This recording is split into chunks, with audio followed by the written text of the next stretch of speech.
Hello listeners, welcome to interviews with రేడియోఖుషి.com. సినీ ప్రముఖుల మనోభావాలను తెలుసుకునే కార్యక్రమం ఇంటర్వ్యూస్ విత్ రేడియోఖుషి.com కు స్వాగతం. మీతో ఉన్నాడు మీ వరప్రసాద్. ఏదైనా చేయాలి అన్న సంకల్పం మనిషిని ఎవరెస్ట్ శిఖరానైనా ఎక్కిస్తుంది.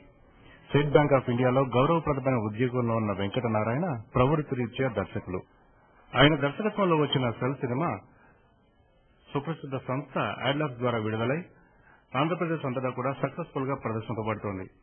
ఈ సందర్భంగా వెంకటనారాయణ గారు మనతో ఉన్నారు. వారిని అడిగి వారి మనసులోని భావాలని సెల్ సినిమా వివరాన్ని కూడా తెలుసుకుందాం. నమస్కారం వెంకటనారాయణ. నమస్కారం సార్, కంగ్రాచులేషన్స్ అండి. మీరు ఆగస్టు 15 మీ సెల్ సినిమా రిలీజ్ అయింది కదండి. దానికి మీరు దర్శకత్వం, స్క్రీన్ ప్లే, కథ, మాటలు కూడా అన్ని కూడా మీరే నిర్వహించడం జరిగింది. సో విడుదలైన అన్ని చోట్ల కూడా చాలా సక్సెస్ఫుల్ గా ఒక డిఫరెంట్ టాక్ తో రన్ అవుతుంది కదండి సినిమా. దీనిపై మీ ఫీలింగ్? కానీ ప్రత్యేకమైన నమ్మకంతో చేశాను.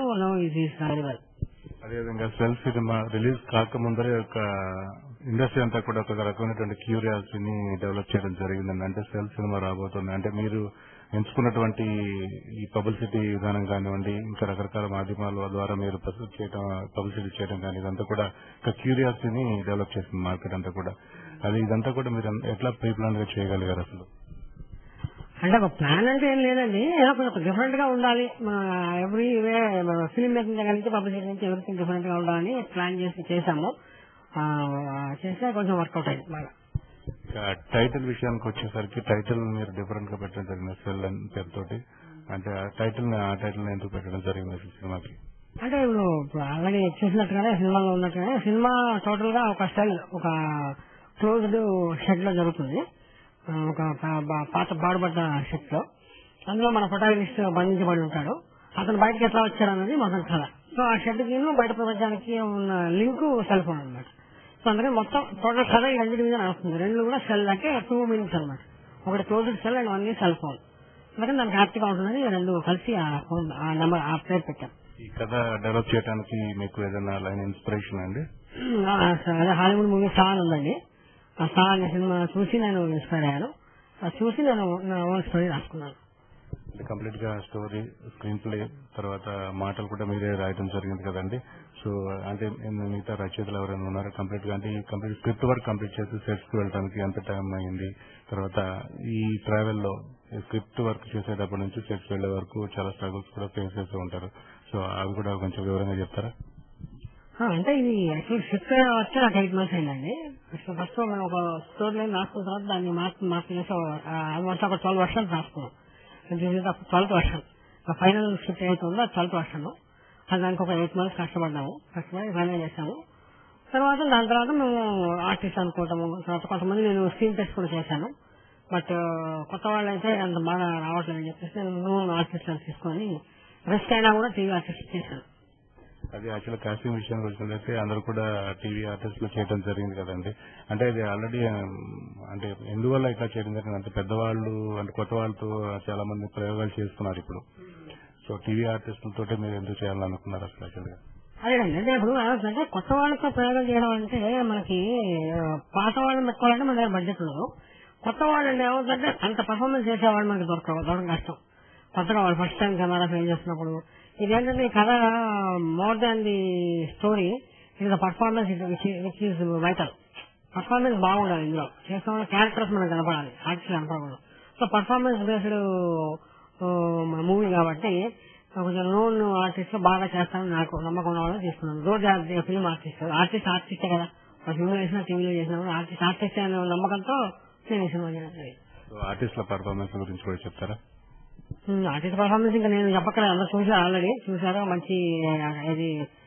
మంచి అప్రిసియేషన్ వచ్చింది.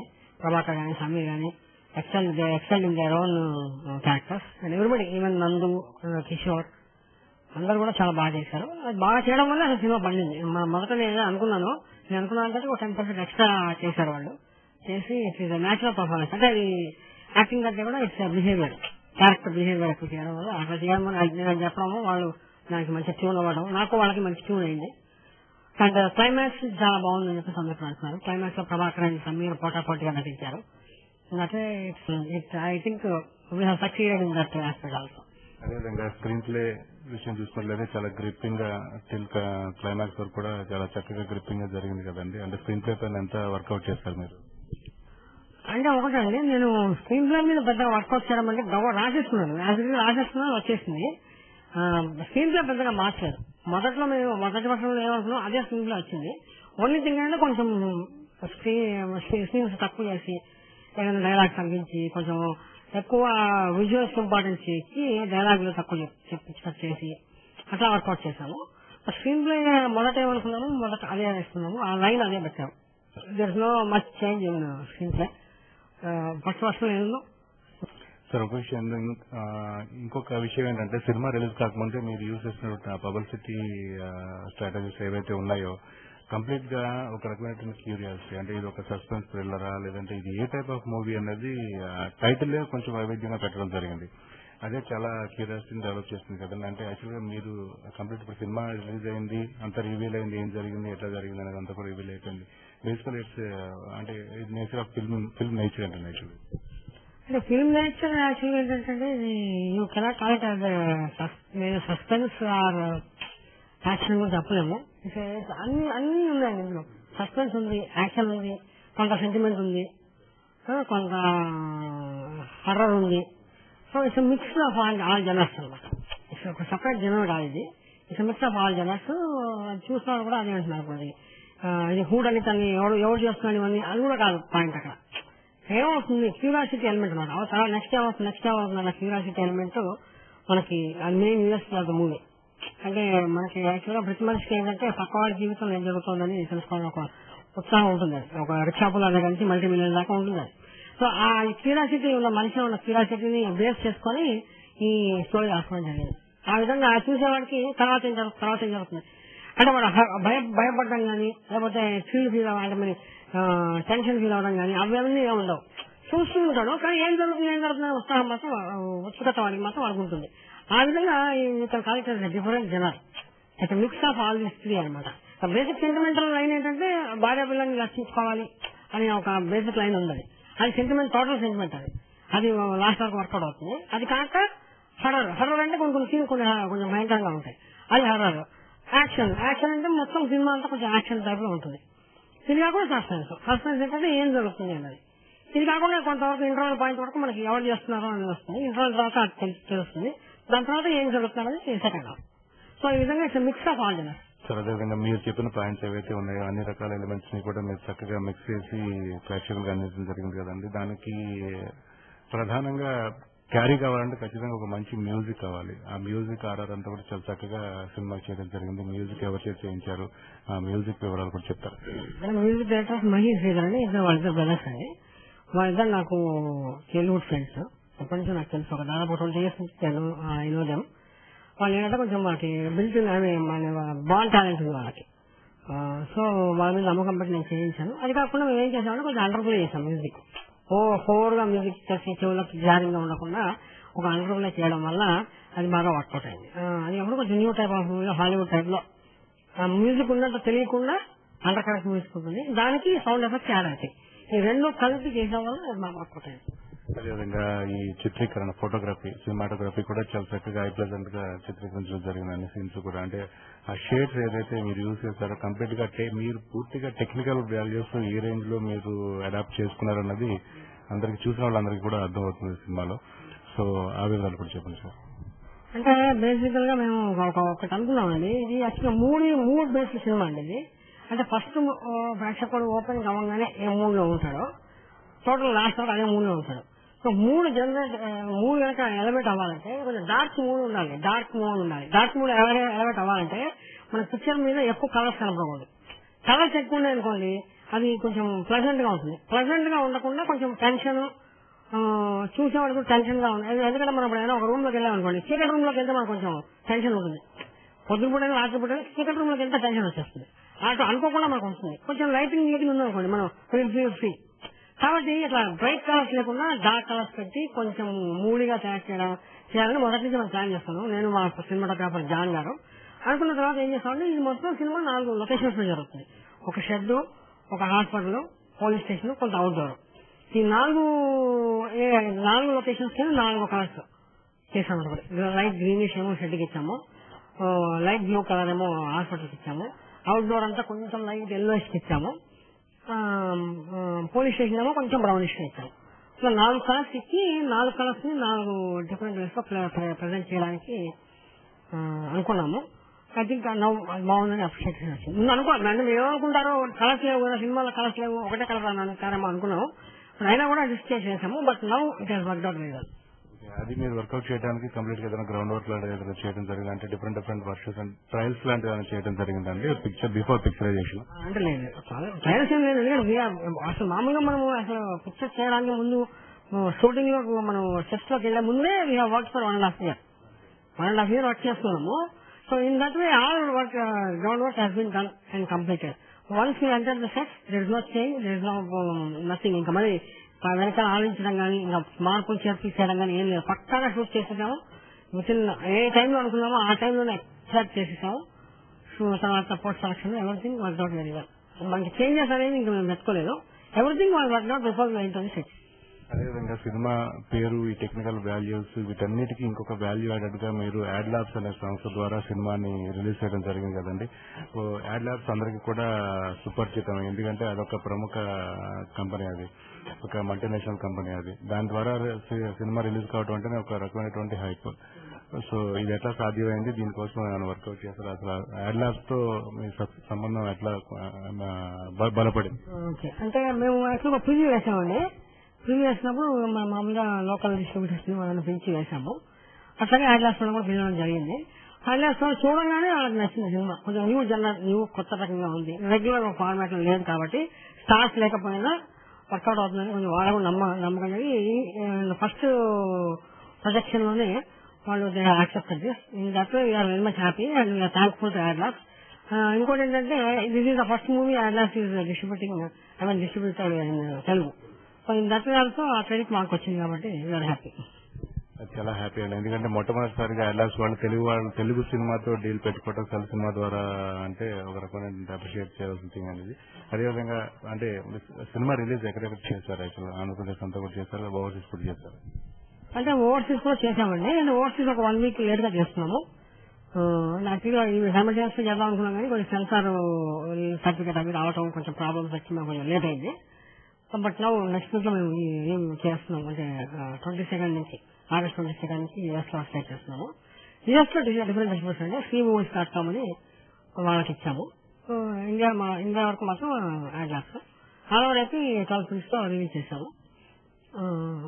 తర్వాత ఇంకా మనకి రెస్పాన్స్ బాగా ఉంటే ఇంకా బాగుంటే ట్రైన్ చేస్తాయి. టెక్నాలజీ పరంగా ఏదైనా కొత్త టెక్నాలజీని మీరు ఈ సినిమా కోసం అడాప్ట్ చేసుకోవడం జరిగిందండి? అంటే మేము కొత్త టెక్నాలజీ అని అంటే ప్రొడక్షన్ లో కానీ పోస్ట్ ప్రొడక్షన్ లో కానీ అంటే కొత్త ప్రొడక్షన్ ఎంత పెద్ద అంటే ఇది టెక్నికల్ గా చూడడానికి డిఫరెంట్ గా ఉంది. కానీ ఇది నేను షూటింగ్ చేసే టైంలో కూడా ఒక బ్లాక్ లెన్స్ ఉపయోగించి చేశాను. బ్లాక్ లెన్స్ ఏమవుతుందంటే మీకు టోటల్ స్క్రీన్ అంతా కూడా సేమ్ రెజల్యూషన్ ఉంటుంది. ఆ రెజల్యూషన్ యూనిఫార్మిటీ రెజల్యూషన్ రావడానికి బ్లాక్ లెన్స్ ఉపయోగపడతాయి.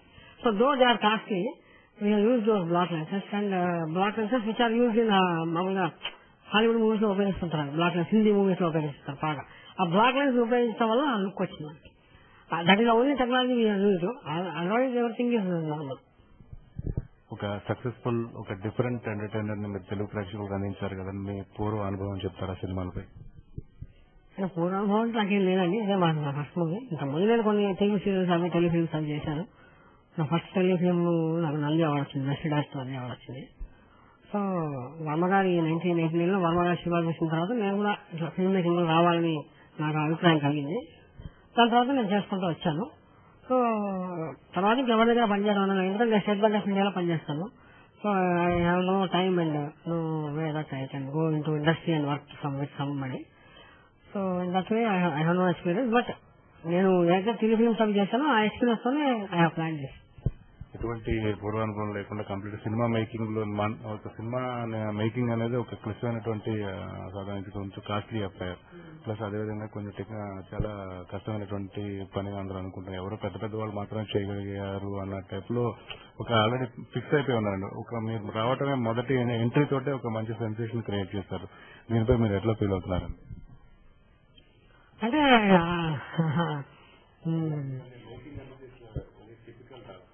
అవును అంటే ఒకటే అండి, నేను మొదటి నుంచి కూడా ఒక డిఫరెంట్ సినిమా చేయాలనే ఉద్దేశం నాలో ఉంది. అయితే ఒకటి ఏం చేసామంటే, నేను కొన్ని కథలు రాసుకున్నాను. మొదట సినిమా చేయాలనుకున్నప్పుడు ఒక 40-50 కథలు రాసుకున్నాను. ఏ కథ రాసినా కూడా ఏదో వేరే దానికి సంబంధం ఉన్నట్టుంది, అది ఒక రెగ్యులర్ ఫార్మాట్ లో ఉన్నట్టే అనిపించింది. సో ఫైనల్ గా ఈ కథని సెలెక్ట్ చేయడం ఎందుకంటే, ఈ కథ చేస్తే కొంచెం డిఫరెంట్ గా ఉంటుంది. ఇది నైదర్ హర్రర్ నార్ సస్పెన్స్ హార్ యాక్షన్ అన్ని మిగతా ఇందులో ఒక కంప్లీట్ ప్యాకేజ్ లాగా ఉంటుంది అనే ఉద్దేశంతో ఇది చేయడం జరిగింది. ఏదో సెన్సేషన్ క్రియేట్ చేయాలని చెప్పేసి నేను ఎప్పుడు చేయలేదు. ఏదో నాకు ఇది నచ్చింది, ఈ చేస్తే నాకు బాగుంటుంది అనిపించింది కాబట్టి చేశాను. అది అంటే ఒకటి అంటే దీని రిజల్ట్ వల్ల నాకు ఏం తెలిసిందంటే, కమిటెడ్ గా చేస్తే ఏదైనా బాగానే ఉంటుందండి. మనం ఏదో ఎవరో చేశారు, వాళ్ళు చేశారు కాబట్టి అది చేస్తే వర్కౌట్ అవుతామని ఆ పాయింట్ పెట్టడం, ఇంకో సినిమా మనం మేకింగ్ సమయంలో ఇంకో సినిమా ఏదో హిట్ అయితే అవి మళ్ళీ ఇందులో ఇంకా సెట్ చేయటం, ఇట్లా మార్పులు చేసుకుని పోతాం. అంటే ఎవరి కోసం మనం చేయటం, ఇవన్నీ చేస్తే ఏమవుతుందంటే మనకి అది వర్కౌట్ కాదు చివరికి. ఎప్పుడైతే నువ్వు కమిటెడ్ గా చేసావో అది ఏం చేసినా కూడా అది వర్కౌట్ అవుతుంది. అదే ఆ ధైర్యంతో చేశాను, ఇప్పుడు వర్కౌట్ అయింది. ఒక రకంగా మీ ఎంట్రీ దాదాపు కొత్త తరం వాళ్ళకి ఒక రకమైన ఇన్స్పిరేషన్ గానే మేము అనుకుంటామండి, మీరేమంటారు? అది ఇన్స్పిరేషన్ థ్యాంక్స్ అండి, మంచిదే కదా. నేను నాలాంటి వాళ్ళు ఇంకా చాలా మంది ఉన్నారు, టాలెంటెడ్, నాకంటే టాలెంటెడ్ వాళ్ళు కూడా చాలా మంది ఉంటారు. So okay it's okay then మంచిదే, ఇన్స్పిరేషన్ అయితే మంచిదే.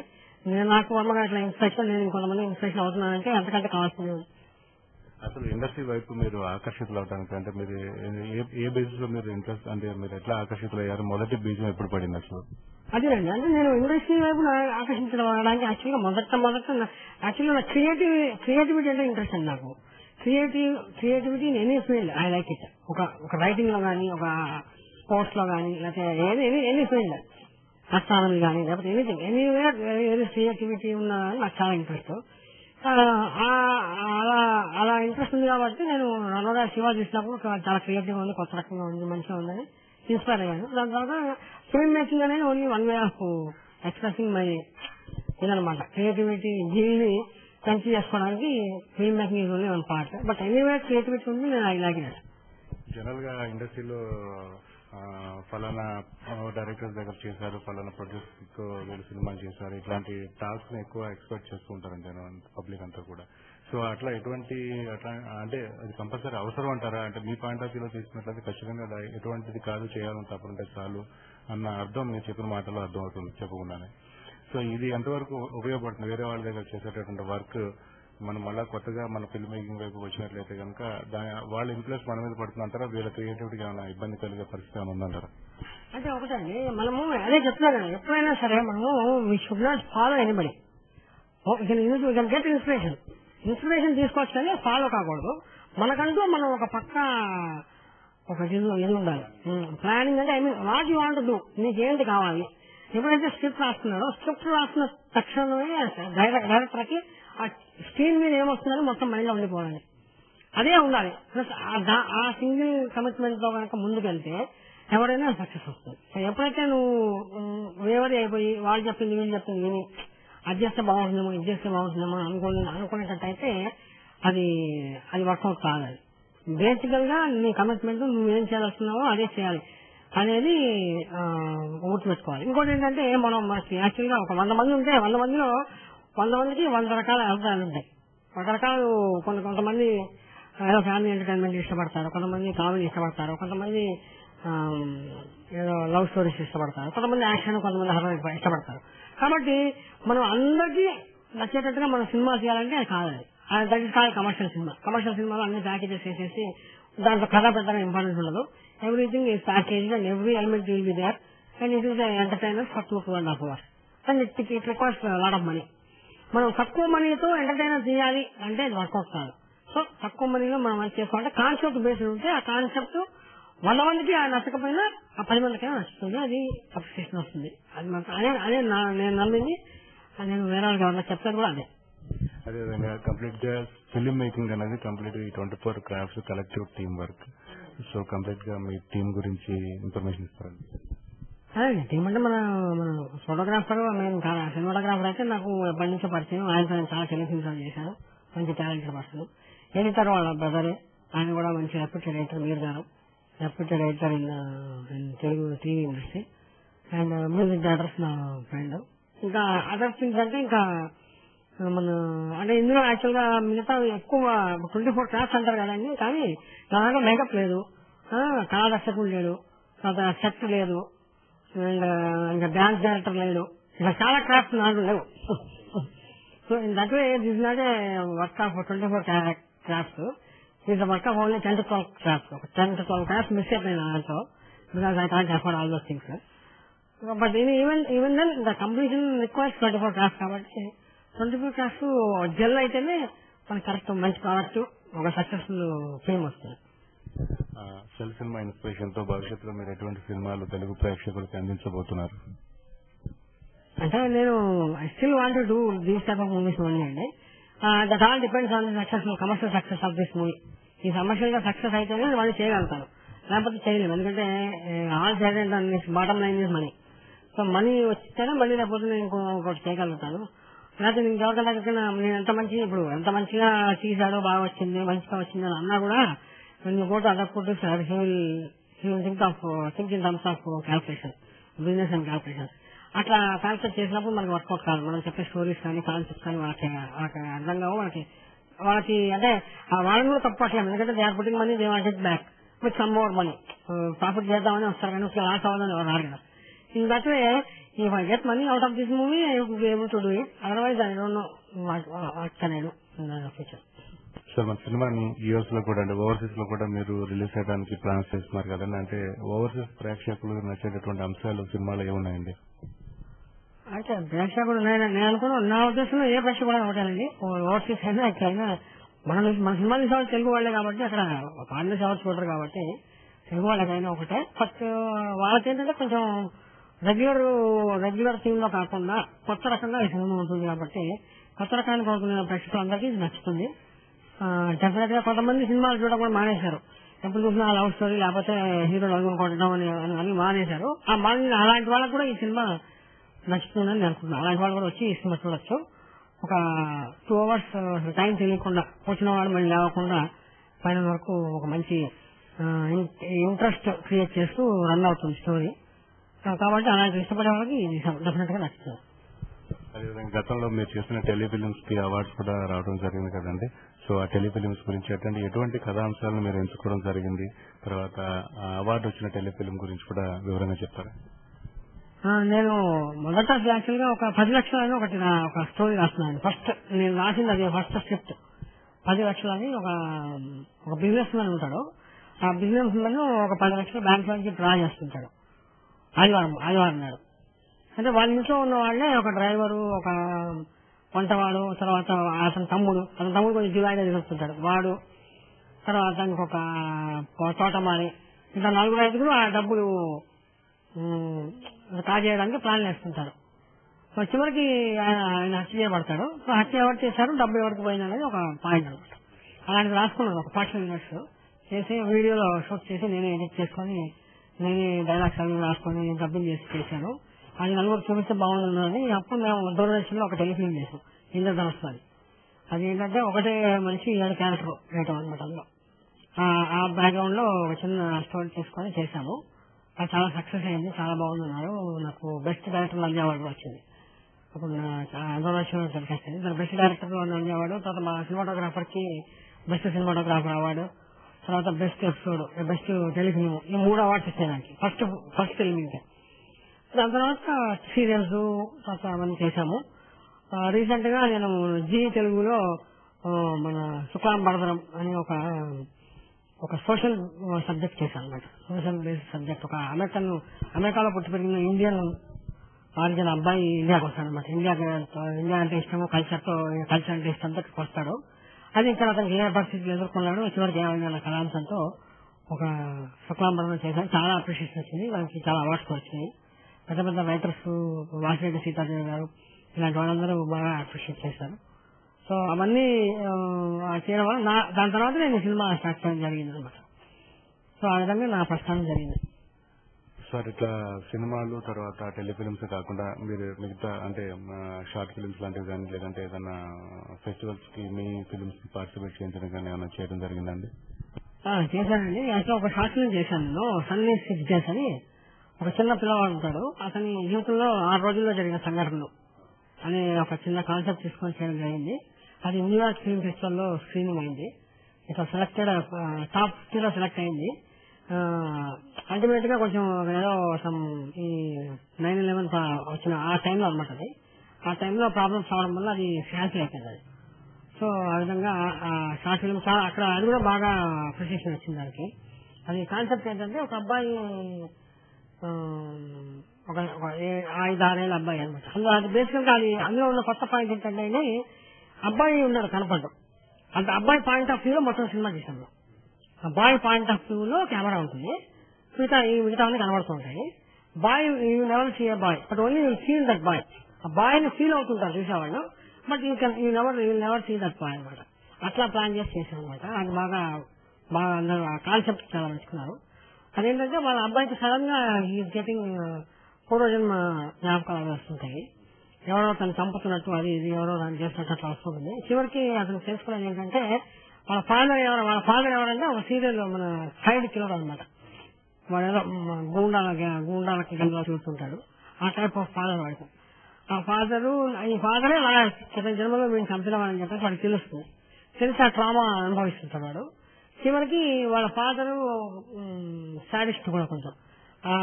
మదర్ ని చంపడానికి అటెంప్ట్ చేసే టైంలో వాళ్ళ ఫాదర్ చంపేయడం జరుగుతుంది. అలా 6 days ఒక 1, 2, 3, 4, 5, 6 days లో చేశాను అది. అది point boys point of view లో బాయ్ కనపడకుండా బాయ్ ఫీలింగ్ తెస్తూ బాయ్ యొక్క ఫీలింగ్స్ కెమెరాలో షార్ట్ బాగా చూపిస్తూ చేశాము. చాలా బాగుంది. అందరూ కూడా మంచి అప్రిషియేషన్ వచ్చింది. That is only short film. తర్వాత ఇంకొకటి ప్లాన్ చేశాం కానీ ఇంకా వర్కౌట్ కాలేదు. డ్యూరేషన్ వచ్చిందండి అది 13 minutes అండి. 13 minutes షార్ట్ ఫిల్మ్ చాలా బాగా వచ్చింది. అది కూడా ఒక డిఫరెంట్ టెక్నిక్ తో చేశాము. 2-3 ఫిల్మ్ ఫెస్టివల్ కూడా పంపించాను, but it was selected in New York film festival.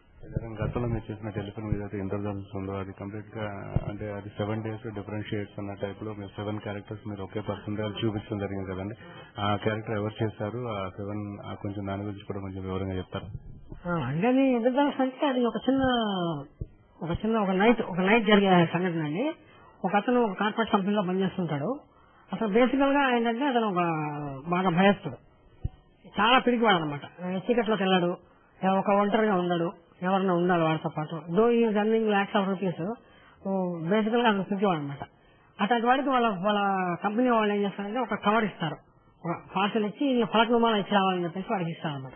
ఆ రాత్రి వెళ్ళి ఇవ్వాలి, చాలా అర్జెంట్ అని చెప్పి చెప్తాను అనమాట. సో వాడు ఆఫీస్ నుంచి రావడంతో స్టార్ట్ అవుతుంది. చాలా వాళ్ళ ఆఫీస్ నుంచి ఆలోచించుకుంటూ వస్తుంటాడు అనమాట. ఇప్పుడు నేను ఫలక్నుమా వెళ్ళాలి, ఫలక్నుమా అంటే వాడికి ఖచ్చితంగా భయం.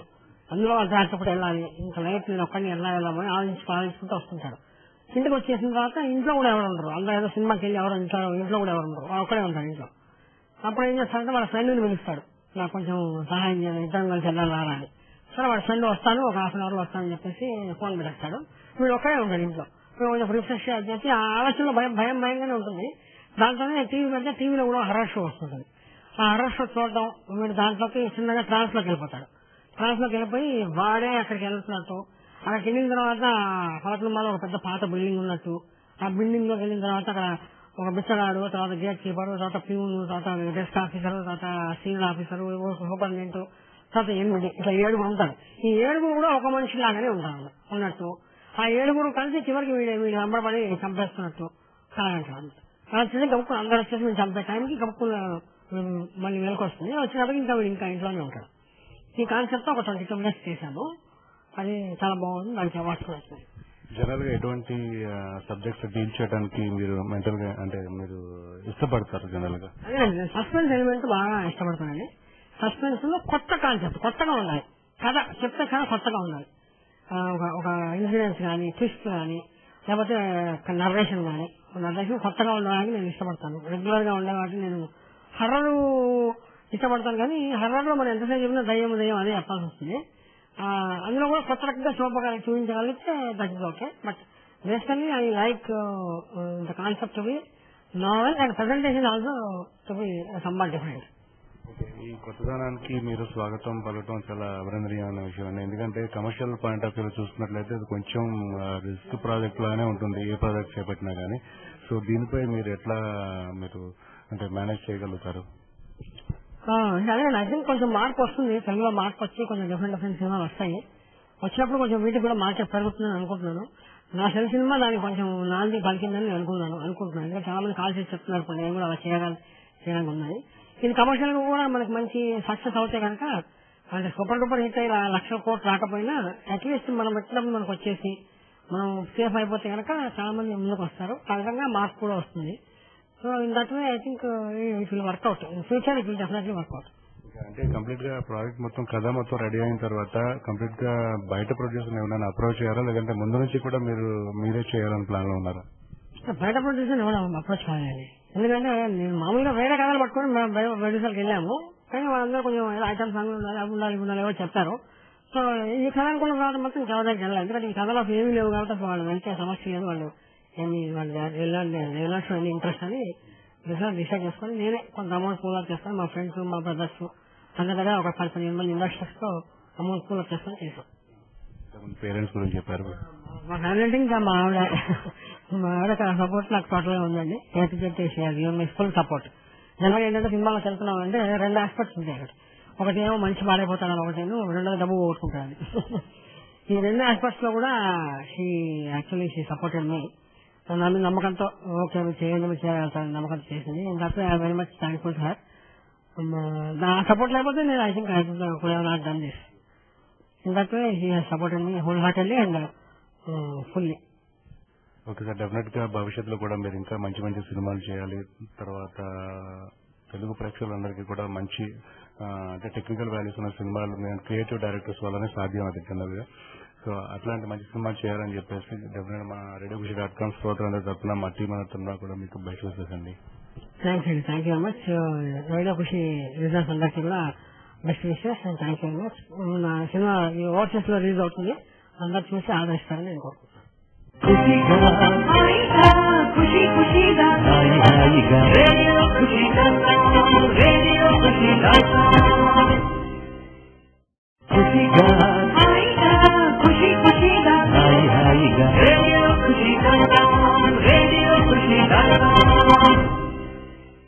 Hello listeners, welcome to interviews with రేడియోఖుషి.com.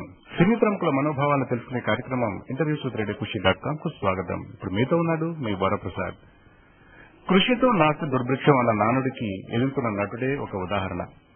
ఎంత కష్టమైన పనైనా ఇష్టంగా చేస్తే అంతా ఆనందమే. ఎదిగిన కొద్దీ ఒదిగి ఉండాలి అన్న సూత్రం పాటించే నటుడు ఎప్పుడూ ఎదుగుతూనే ఉంటాడు. ఇవన్నీ కలబోసిన వ్యక్తే శ్రీ జెన్నీ. నాటకరంగం పునాదిగా, నటనే జీవితంగా, ఆస్వాదించడమే ఆనందంగా, అభివృద్ధి తపనగా ఆలోచించే నటుడు జెన్నీ మనతో ఉన్నారు. వారిని అడిగి వారి మనసులోని భావాల్ని, వారి అనుభవాల్ని తెలుసుకుందాం. నమస్కారం జెన్నీ గారు. నమస్కారం సార్. జెన్నీ ఆ పేరు వినగానే తెలుగు ప్రేక్షకులందరికీ కూడా ఒక గిలిగింతలు పెట్టేటటువంటి ఒక హాస్య నటుడు తళుక్కుమని జ్ఞాపకం వస్తారు. అదేవిధంగా అసలు మీ పూర్తి పేరు ఏంటి, అసలు జెన్నీగా పేరు ఎట్లా వచ్చింది మీకు? నా పేరు పోలాపరగడ జనార్దన్ రావు అండి. మా స్వగ్రామం రాజమండ్రి దగ్గర ఆలమూరు, తూర్పుగోదావరి జిల్లాలో పల్లెటూరు. మా నాన్నగారు ఆయన కమ్యూనిస్ట్ సాహిత్యం బాగా చదువుతూ ఉండేవారు.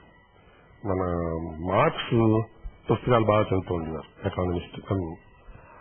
ఆ మార్క్స్ ని ఒక కోటీశ్వరుడు కూతురు లవ్ చేసి ఆయన సాహిత్యానికి దానికి ఆవిడ ఆకర్షణని ఆయన లవ్ చేసి మ్యారేజ్ చేసుకుంది.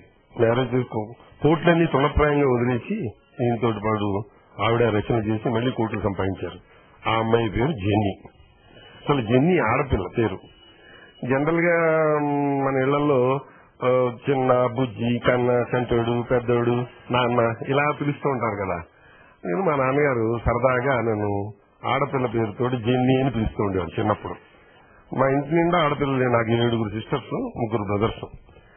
అట్లాగా ఊళ్ళో కూడా మా అక్కయ్య ఫ్రెండ్స్ వీళ్ళందరూ కూడా జెన్నీ అని పిలుస్తూ ఉండేవారు.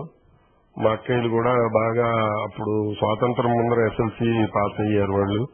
మా నాన్నగారు చదువులకు చాలా ప్రిఫరెన్స్ ఇచ్చేవారు. మా ఇల్లు ఒక లైబ్రరీలో ఉండేది. దాంతో అందరూ ఊళ్ళో వాళ్ళందరూ కూడా జెన్నీ జెన్నీ జెన్నీ అంటూ ఉండేవారు. తర్వాత అదే పేరు కంటిన్యూ చేయడానికి కారణం, నేను ఆల్ఫ్రెడ్ చారన్ అని ప్యాంటమైన్ కాలేజ్ ప్రిన్సిపాల్ గారి దగ్గర మైమ్ నేర్చుకున్నాను. నేను ఆ మైమ్ ప్రదర్శనలు ఇస్తూ ఉండేవాడిని 1975 నుంచి ఇప్పటికీ స్టిల్ ఇస్తూనే ఉన్నాను. ఇటు వచ్చి ఆ రోజుల్లో యంగ్గా ఉండేవాడిని కాబట్టి 1 hour షో చేస్తూ ఉండేవాడిని. ఇప్పుడు కొంచెం పెద్దవాడిని అయ్యి సీనియర్ సిటిజన్ అయ్యాను కాబట్టి ఒక 1/2 hour షోకి రిస్ట్రిక్ట్ చేసి ఫ్యాకల్టీ మెంబర్ గా ఫిల్మ్ ఇన్స్టిట్యూట్ లో మైమ్ టీచ్ చేస్తూ ఉంటాను. ఈ మైమ్ కి బ్యానర్ కట్టేవాళ్ళం అనమాట. జనార్దన్ రావు మైమ్ షో అంటే మ్యాచ్ ఇది కాదు, ఏదో రమ్ములోనో విస్కీలోనో ఆవకాయ కలుపుకున్నట్టుగా ఉంటుంది, కాంబినేషన్ కుదరదు. అదే జెన్నీస్ మైమ్ షో అంటే కరెక్ట్ గా సరిపోయింది ఆ రిథిమ్. అందు గురించి ఆ జెన్నీ పేరు అలాగే ఉంచేశాం. తర్వాత ఇంకో చిన్న రహస్యం ఏంటంటే ఆ పేరు ఉంచడానికి కారణం, నేను గవర్నమెంట్ ఆఫ్ ఇండియాలో అకౌంట్స్ మేనేజర్ గా పనిచేస్తూ ఉండేవాడిని. ఆ ఆఫీస్ లో పర్మిషన్ తీసుకుని యాక్టివిటీస్ అవి చేస్తూ ఉండేవాడిని. ఈ సినిమాలు, టీవీలు, తర్వాత రేడియో ప్రోగ్రాములు, స్టేజ్ ప్రోగ్రాములు ఇవన్నీ చేస్తూ ఉండేవాడిని. రేపు పొద్దున మళ్ళీ ఏదైనా అఫీషియల్ గా గొడవ వస్తుందేమో జనార్దన్ రావు అన్న పేరుతోటి ప్రోగ్రామ్స్ అవి ఇవి చేస్తే, అందుకని జెన్నీ అనే పేరుని కంటిన్యూ చేద్దాం, అది కొంచెం లోపాయికారిగా ఉంటుంది, వ్యవహారం గొడవ ఉండదు. ఆఫీస్ లో జనార్దన్ రావు, బయట జెన్నీ. బయట జెన్నీ, మా ఇంట్లో వాళ్ళకి, మా ఊళ్ళో వాళ్ళకి, మా మిత్రులకి అందరికీ జెన్నీ అని అలా వచ్చింది. సార్, ఇటీవల మీరు చేసినటువంటి సినిమాల గురించి, తర్వాత రిలీజ్ సిద్ధంగా ఉన్నటువంటి సినిమాల గురించి చెప్తారండి? అంటే ఈ సినిమాల్లో 2 రకాలుగా ఉంటాయండి. ఒకటి ఏమంటే ఆల్రెడీ నేను ముందరే ఫిక్స్ చేసి పెద్ద హీరోలకి, ఎందుకంటే పాపులారిటీ వస్తుంది కాబట్టి పెద్ద హీరోల పిక్చర్స్ ముందరే పేరు పెట్టేస్తారు. అది కూడా వాళ్ళకి సరిగ్గా స్టోరీకి తగ్గట్టుగా కుదరకపోతే తర్వాత అనౌన్స్ చేస్తూ ఉంటారు. ఇప్పుడు మేము ఎలా ఉంటుందంటే మా వ్యవహారం, మేము వెళ్లి షూటింగ్కి వెళ్లి యాక్ట్ చేసి వచ్చేసేంత వరకునే ఉంటూ ఉంటుంది.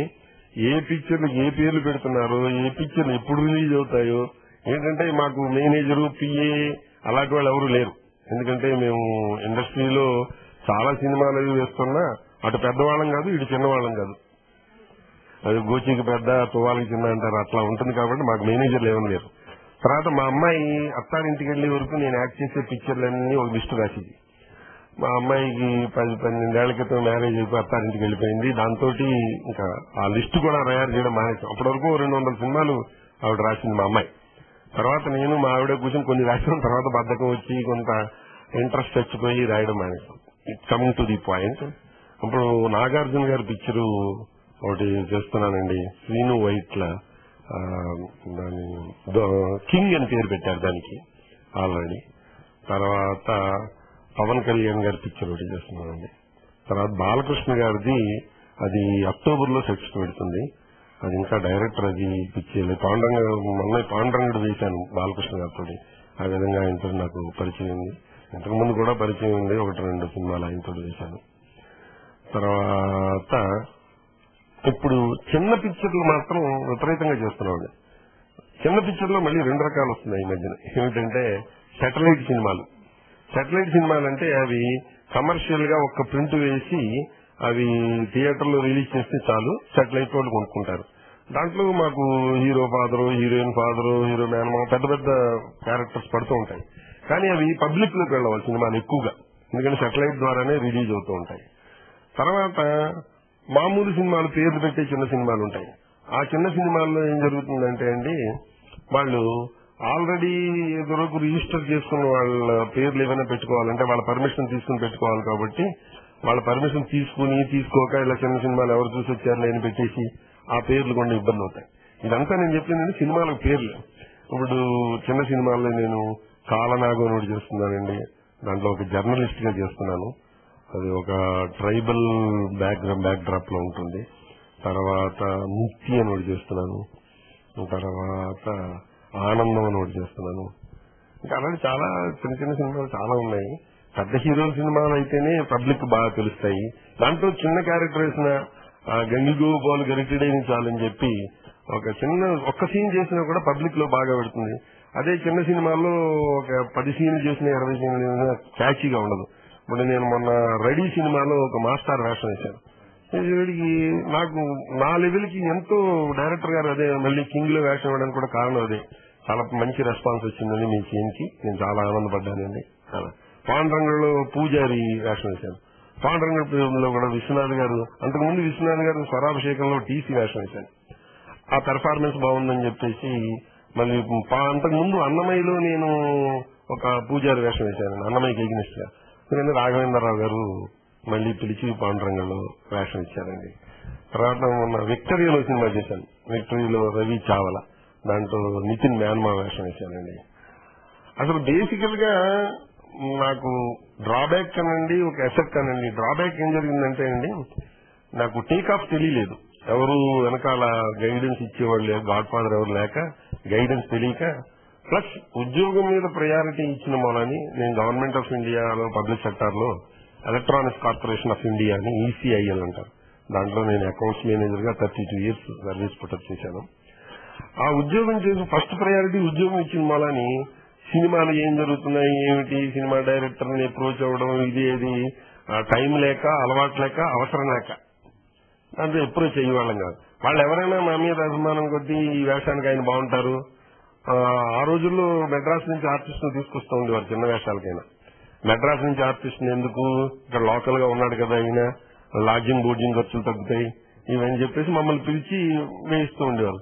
మాకు కూడా ఏంటంటే వాళ్ళు పిలిచారు, ఒక సీఎల్ తోటి అయిపోతుంది వేషం, హ్యాపీగా ఒక రోజుతో అయిపోతుంది అని చెప్పి ఆనందంగా వాళ్ళు ఏ వేషం ఇస్తే ఆ వేషం వేసేసి వాళ్ళం. ఆర్థికంగా కూడా ఎప్పుడూ వాళ్ళని ఇబ్బంది పెట్టేవాళ్ళం కాదు, ఎంత ఇస్తే అంత పుచ్చుకునేవాళ్ళం. Because it is a bonus for us, ఉద్యోగాలు చేసుకుంటున్నాం కాబట్టి. అది ఒక డిసడ్వాంటేజ్ అయింది, ఎందుకంటే టేక్ ఆఫ్ సరిగ్గా లేకపోవడం వల్ల. అదే ప్రొఫెషనల్ టేక్ ఆఫ్ ఉంటే వుడ్ హ్యావ్ బీన్ అంటారనుకోండి, ఇలా ఉండేది అలా ఉండేది అని మనం చెప్పలేం జీవితం ఎలా ఉంటుందో. కానీ అది ఒక డ్రాబ్యాక్ అయిందని నేను అనుకుంటాను. కారణం ఏంటంటే ఒక డైరెక్టర్ దగ్గర ఒక చిన్న వేషం వేసామనుకోండి, ఏదో లాయరో ఎస్ఐయో కానిస్టేబుల్ ఏదో 1-2 సీన్లు వేసామనుకోండి, మళ్లీ తత్సంబంధమైన ఆయన తీసే నెక్స్ట్ పిక్చర్ లో తత్సంబంధమైన వేషాలు వచ్చినప్పుడు మనం గుర్తొస్తాం. ఒక పిక్చర్ లో పూజారి వేసామనుకోండి, పూజారి వస్తేనే గుర్తొస్తాం. ఇంకో పిక్చర్ లేదు లాయర్ వేస్తే లాయర్ సీన్ వస్తేనే మనం గుర్తొస్తాం. ఒక అదృష్టం ఏంటంటే కొన్ని వేల మంది ఆర్టిస్టులు ఉన్నప్పుడు మనం గుర్తు రావడం కూడా అదృష్టమే. దురదృష్టం ఏంటంటే అంతకు మించి గుర్తు రాకపోవడం. కానీ అదృష్టం దురదృష్టం అన్నది నేను ఎప్పుడు ఆలోచించను.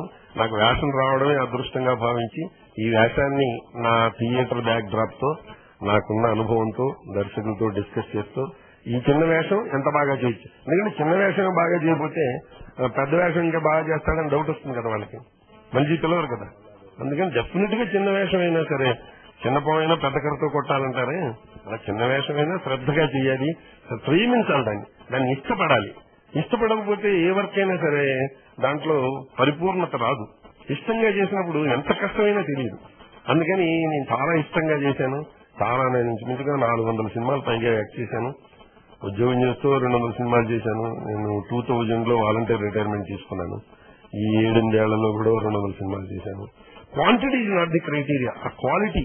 వేసిన వేషాలు ఒక సీన్ అయినా 2 సీన్లు అయినా చాలా ఇంపార్టెంట్ ఉన్నవి, దాంట్లో ప్రయారిటీ ఉన్న వాటికే పిలిచారు.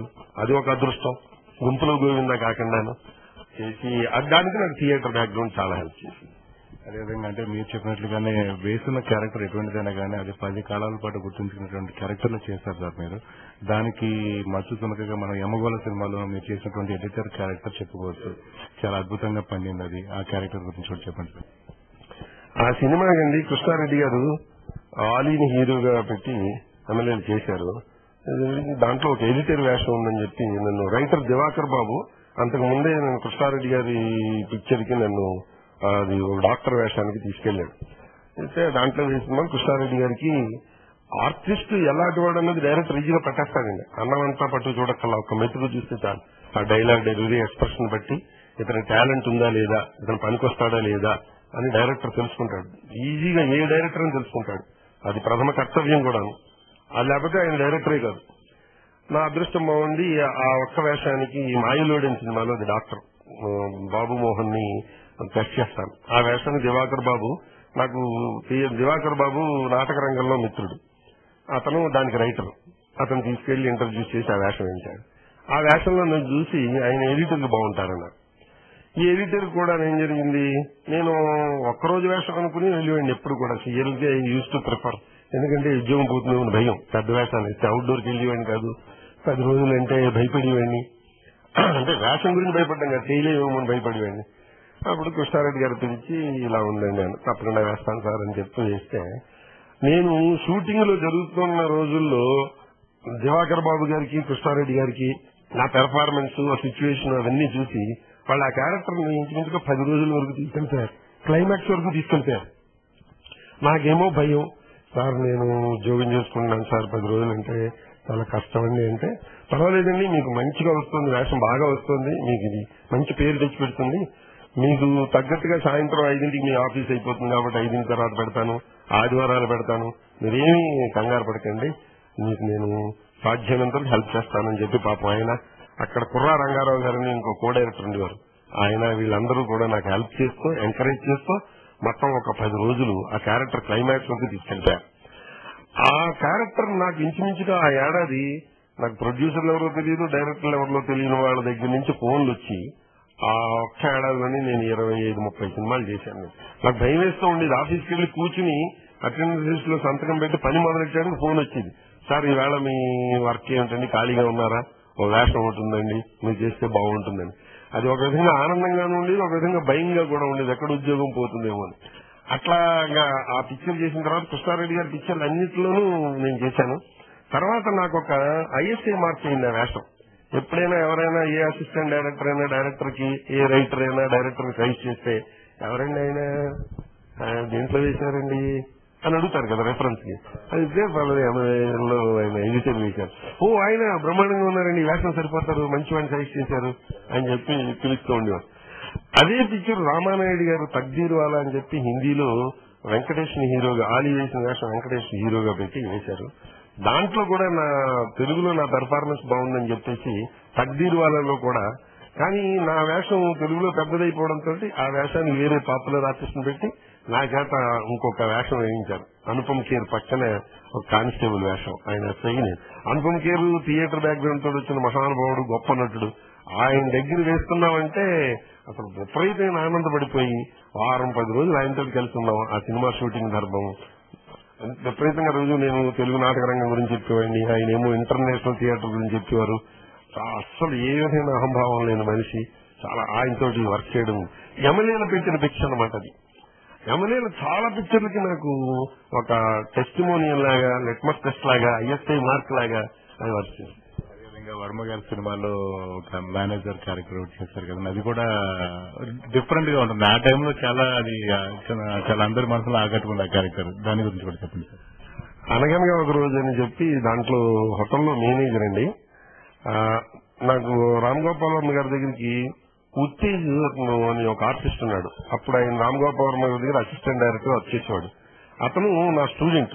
అతను అల్లాడి శ్రీధర్ వీళ్ళందరూ 13-14 ఏళ్ళు కుర్రాళ్ళు ఉండగా నా దగ్గర మైండ్ నేర్చుకునేవారు.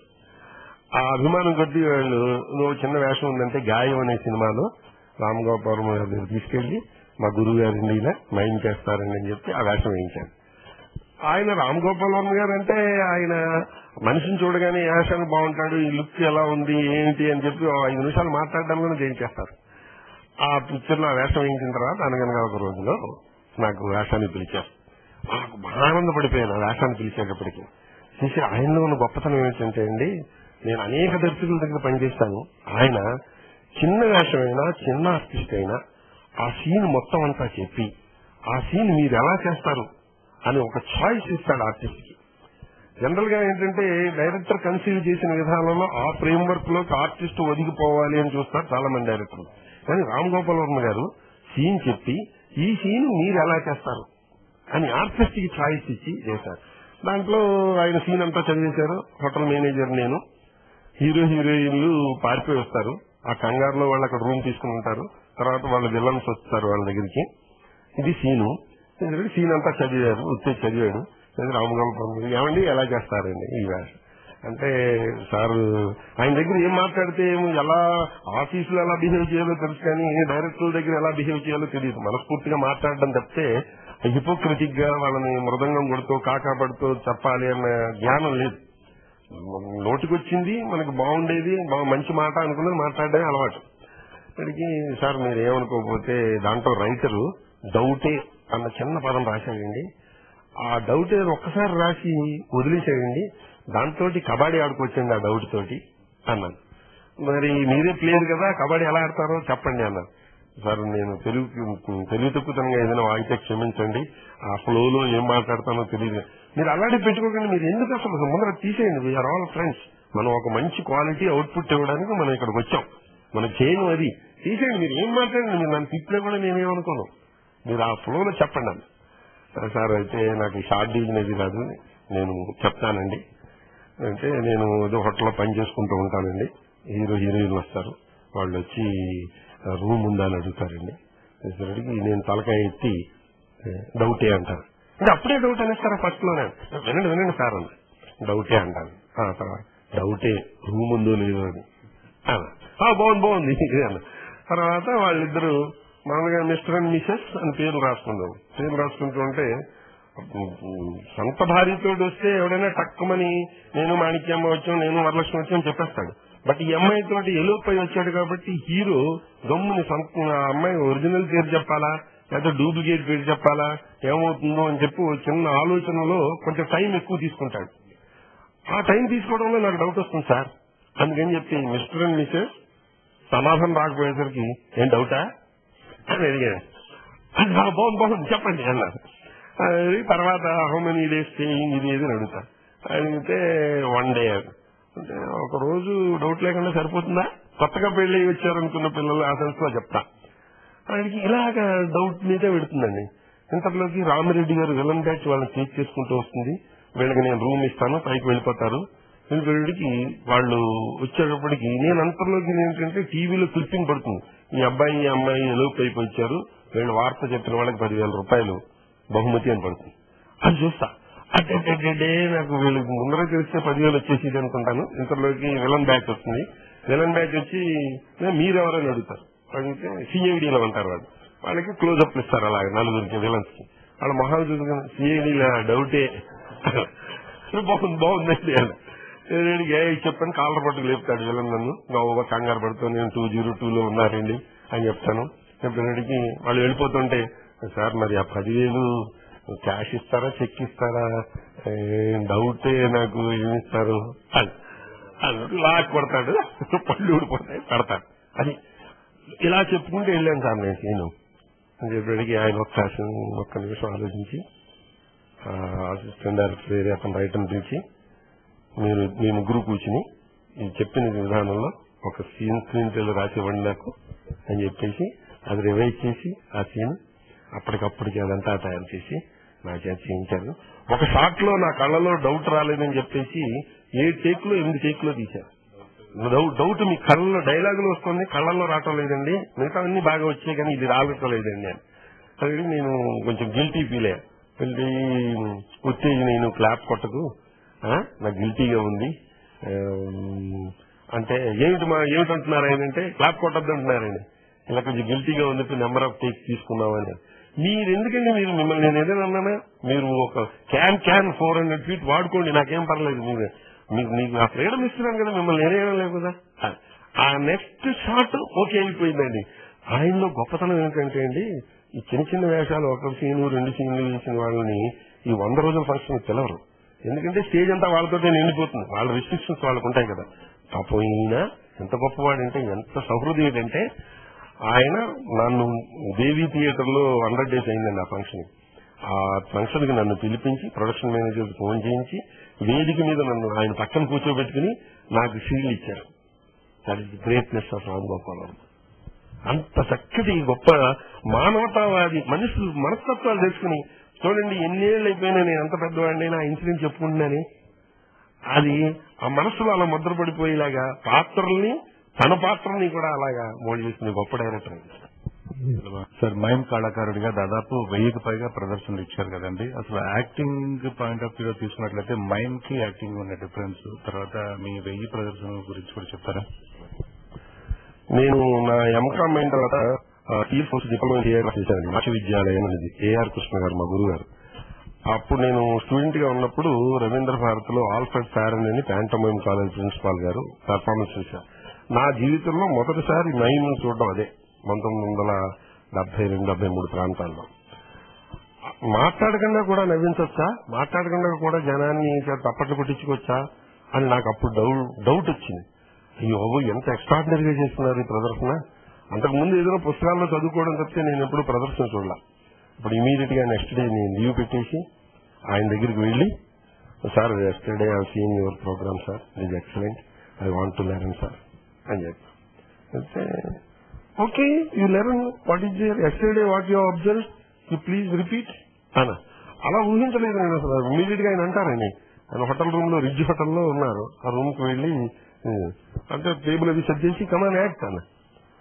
నేను బిక్కుమంటూ సార్ ఒక ప్రేక్షకుడిగా ఫస్ట్ టైం నా జీవితంలో థ్రిల్ ఫీల్ అయిపోతూ నోరు తెరిచి కళ్ళు అప్పగించి చూశాను. నేను మీరు ఎలా చేస్తున్నారు, ఇది మళ్లీ చేయవలసి వస్తుంది, నాకు అవకాశం వస్తుందని నేను ఎప్పుడు ఊహించలేదు. ఓ ప్రేక్షకుడిగా తన్మయత్వం చూశాను, నేను ఆర్టిస్ట్ గా అబ్జర్వ్ చేస్తూ చూడలేదు సార్ అన్న. ఫస్ట్ పాయింట్ కావాల్సింది ఆర్టిస్ట్ గా అబ్జర్వేషన్ చేస్తూ చూడాలి. అప్పుడే నీకు నిజ జీవితంలో వచ్చే అనేక క్యారెక్టర్స్ రంగస్థలం మీద ప్రొజెక్ట్ చేయగలం అని చెప్పారు. మీరు ఇమీడియట్ గా నాకు థాట్ వచ్చింది. ఆయన సెకండ్ ఫ్లోర్ లో ఉన్నారు, ఆ రూము, ఆ కిటికీలను చూస్తుంటే కింద పిల్లలు గాలిపటాన్ని ఎగరేస్తున్నారు. సార్ నాకు ఒక 5 minutes ఇస్తే నేను మీరు చేసిన ఐటెం కాదండి, నేను వేరే ఐటెం చేసి చూపిస్తానండి అన్నాను. వేరే ఐటెం చేస్తావా, వెరీ గుడ్, అయితే నేను ఫ్రెష్ అప్ అయి వస్తాను, ఈ 5 minutes టైం తీసుకో నువ్వు అని చెప్పి ఆయన బాత్రూమ్ లోకి వెళ్ళి అది చేసి వచ్చేటప్పటికి నేను కిటికీలో అక్కడ కిటికీ దగ్గర నిల్చుని ఆ పిల్లలు ఎలా చేస్తున్నారో అబ్జర్వ్ చేసి నాకు వచ్చిన పందాలో నేను ఆయన రాగానే చేసి చూపించాను. Okay this is my carry on simple గా. అదేంటి సార్ అంత సేపు చేస్తారు మీరు, నాకు ఏదో వచ్చింది వెళ్ళాలా చేశాను, అదే చేయాలి, అది చేస్తూనే తర్వాత దానికి నేర్చుకుని పర్ఫెక్షన్ రావాలి. నేను 6 months లో మాక్సిమల్ బాంబు వాళ్ళకి వర్క్ షాప్ కండక్ట్ చేస్తున్నాను. 45 days ఇక్కడ ఉంటాను. ఈ 45 days నాతో కోఆర్డినేట్ చేయి, నాకు అసిస్టెంట్ గా వర్క్ చేయి, నీకు నేర్పుతో నేను వాళ్ళకి పిల్లలకి ఎక్సర్సైజ్ చేయించడం నీ జాబ్ చేయిస్తూ ఉంటాను. టీచింగ్ ఇది the best way of learning, అందుకని వాళ్ళకి టీచ్ చేస్తూ కూడా చేద్ది అని ఆ 45 days ఆయన దగ్గర నేను నేర్చుకుని నా సొంత పంధాలు అంటే ఐటమ్స్ సెలక్షన్ ఎలాగంటే ఇప్పుడు ఏదో ఫెయిరీస్ ఇన్ ది హెవెన్, దేవతలు ఎలాగా హెవెన్ లో ఎలా ఉంటారు అన్న టాపిక్ తీసుకున్నాం అనుకోండి, ఆర్టిస్ట్ కి తెలియదు దేవతలు ఎలా బిహేవ్ చేస్తారో, ఆడియన్స్ కి తెలియదు, ఇంకప్పుడు క్యాచీ ఎలా ఉంటుంది.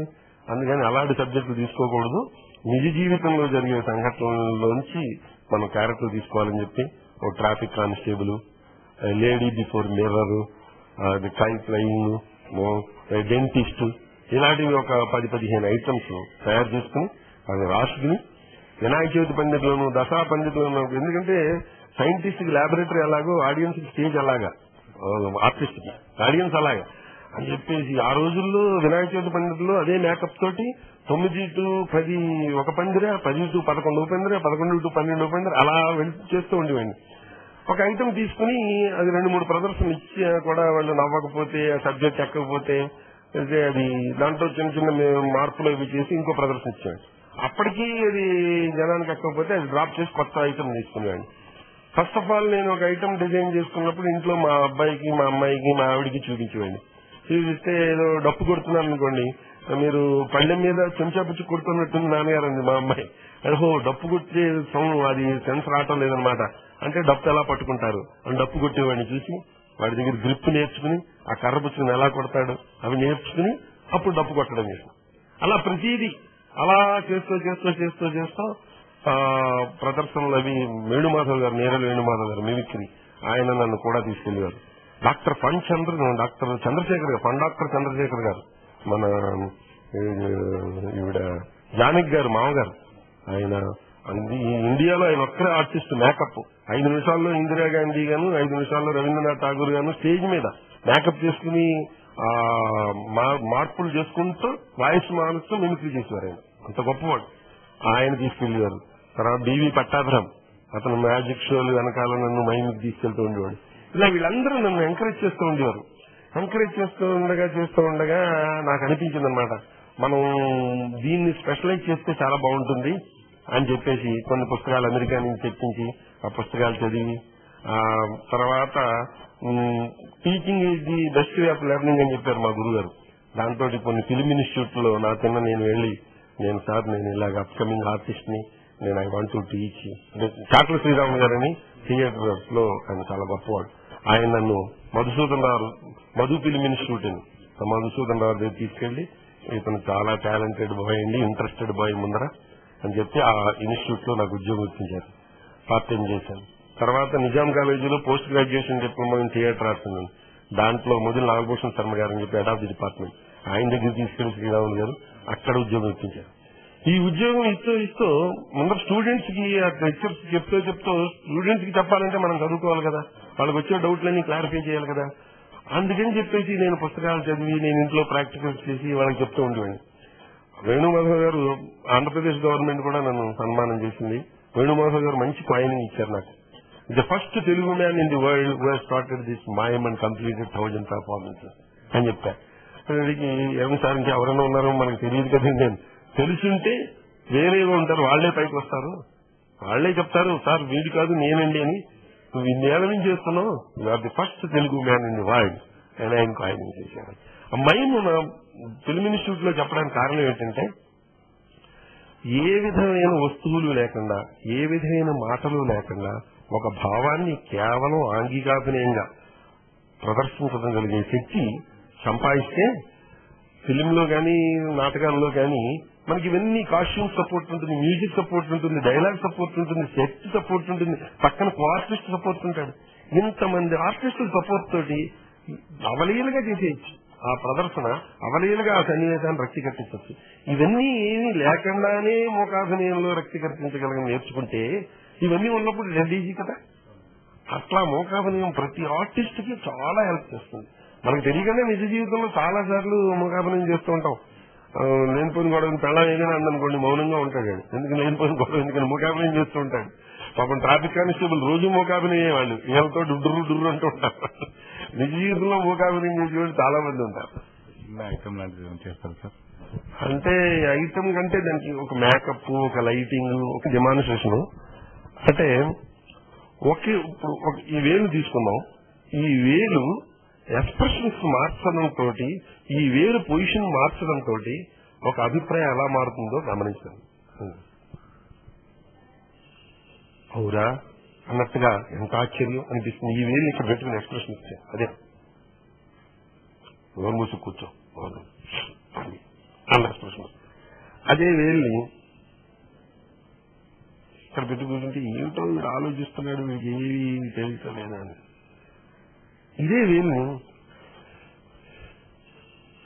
చాలా టెన్షన్ ఫీల్ అయిపోతున్నాడు. అతను రిజల్ట్స్ ఏమొస్తుందో తెలియదు, టెన్షన్ ఫీల్ అయిపోతున్నాడు. ఏం చేయాలో తెలియకుండా ఇదే వీడికి ఎలాగా సమాధానం చెప్పడం అనిపిస్తుంది. ఇదే వేల్ని లేచేవాడికి అమ్మో షాక్ తిన్నట్టుంది.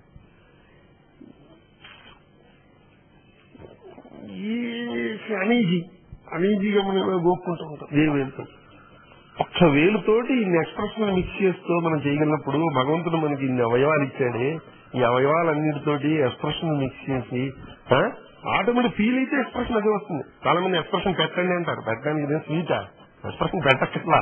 హాయిగా ఫీల్ అయితే చక్కగా ఆ భావం. ఇప్పుడు నేను మీతో మాట్లాడుతున్నాను, చక్కగా ఆనందంగా మాట్లాడగలుగుతున్నాను, బికాస్ ఐఎమ్ ఫీలింగ్. అదే నాకు ఇంట్రెస్ట్ లేదనుకోండి, మీకు ఇంటర్వ్యూ ఇవ్వడం, నాకు ఏమిటో ఒక అనీజీ ఫీల్తో మాట్లాడతాను, అది నా మొహంలో కనపడుతూనే ఉంటుంది.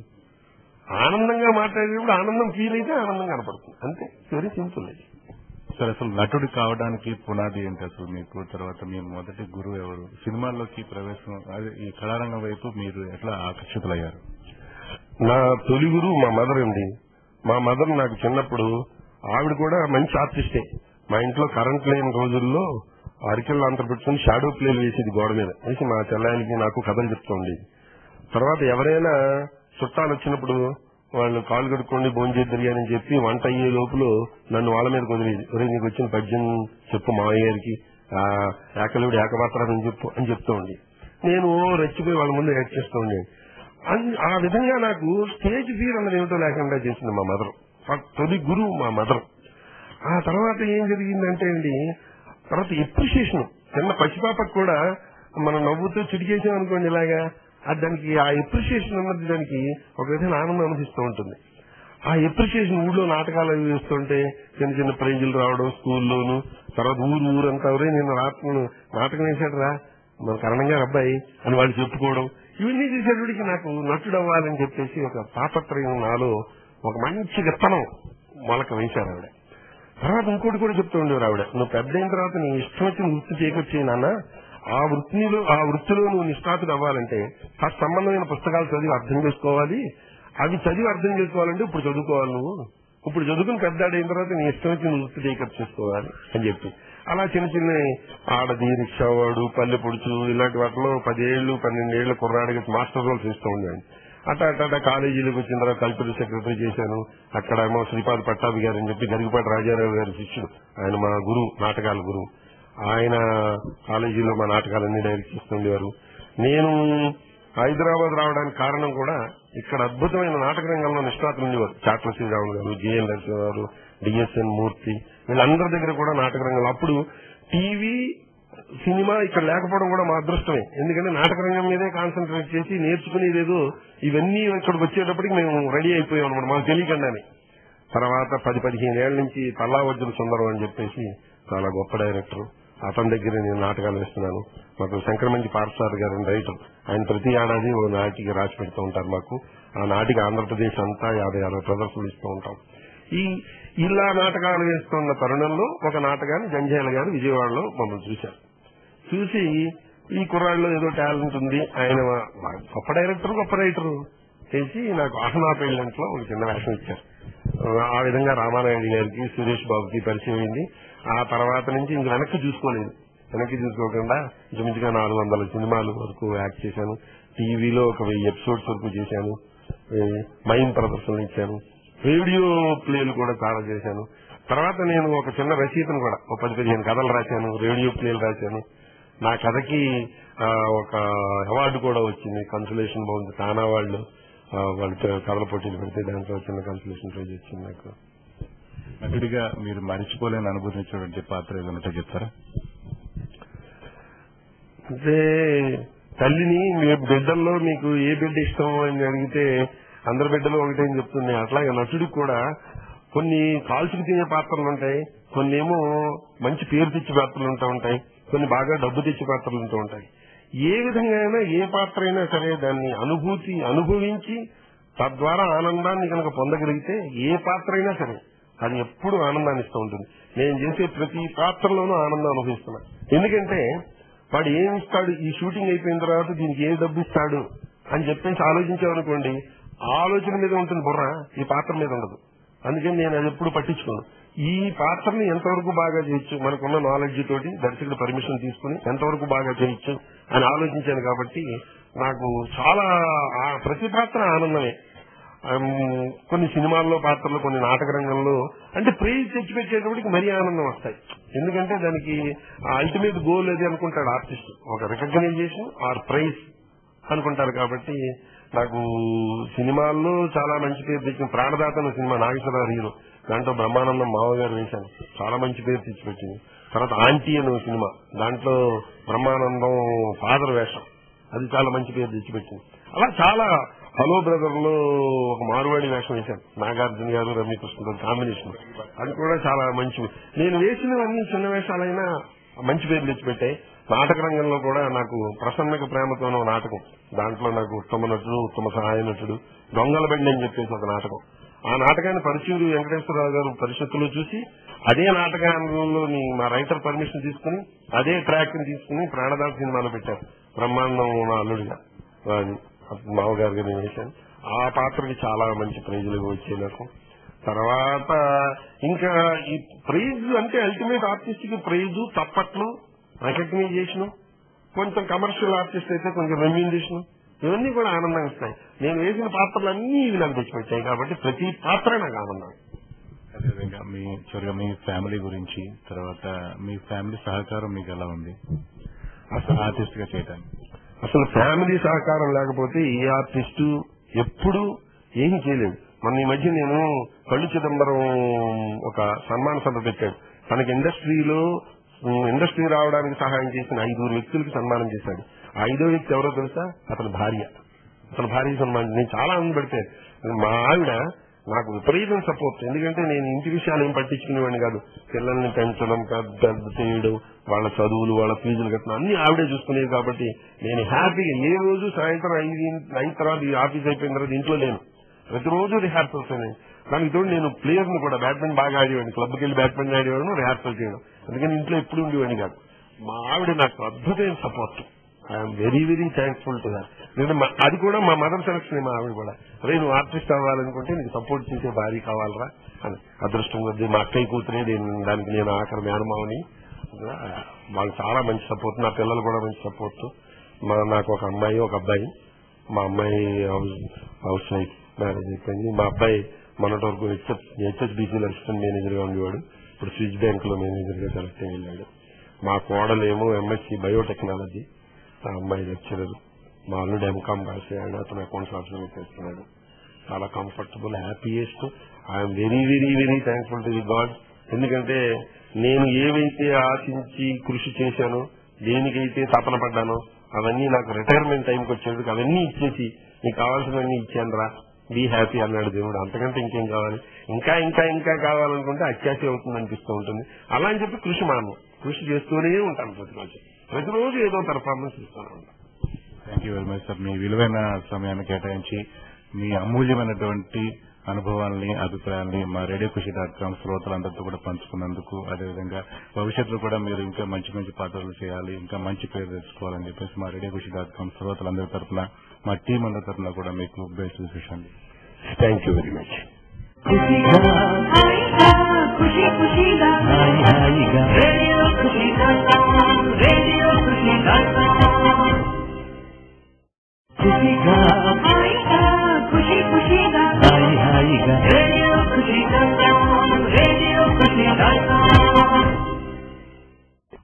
Hello listeners, welcome to interviews with రేడియోఖుషి.com. సినీ ప్రముఖుల మనోభావాలను తెలుసుకునే కార్యక్రమం ఇంటర్వ్యూస్ విత్ రేడియోఖుషి.com కు స్వాగతం. మీతో ఉన్నాడు మీ వరప్రసాద్. కృషితో నాశ దుర్భిక్షం అన్న నానుడికి ఎదుగుతున్న వ్యక్తే ఉదాహరణ. ఎంత కష్టమైన పని అయినా ఇష్టంగా చేస్తే అంతా ఆనందమే. మాటల రచయితగా, కథా రచయితగా సుదీర్ఘకాలం తెలుగు ప్రేక్షకులకు తన మధురమైన సంభాషణలతో ఆకట్టుకుంటున్న రచయిత మరుదూరు రాజా. నాటి నవభారతం నుండి నేటి సూపర్ స్టార్ కథానాయకుడి వరకు దాదాపు 175 సినిమాలకు మధురమైన సంభాషణలు సమకూర్చిన మరుదూరు రాజా మనతో ఉన్నారు. వివరాలన్నీ ఆయన మాటలోనే విన్నాం. నమస్కారం రాజా గారు. నమస్తే అండి.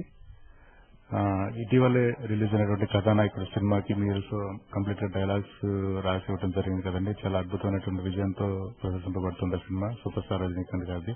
సో అసలు అవకాశం ఎలా వచ్చింది, తర్వాత దానిలో ఉన్న డైలాగ్స్ విషయానికి వచ్చినట్లయితే అవుట్ అండ్ అవుట్ కంప్లీట్ గా ఎంటర్టైనర్ గా చాలా చక్కగా, చాలా అంటే క్లుప్తంగా చాలా బాగా వచ్చాయి డైలాగ్స్ అని కూడా. అంటే రజనీకాంత్ గారి స్టైల్ కి తగ్గట్టుగా తీర్చిదిద్దడం జరిగింది.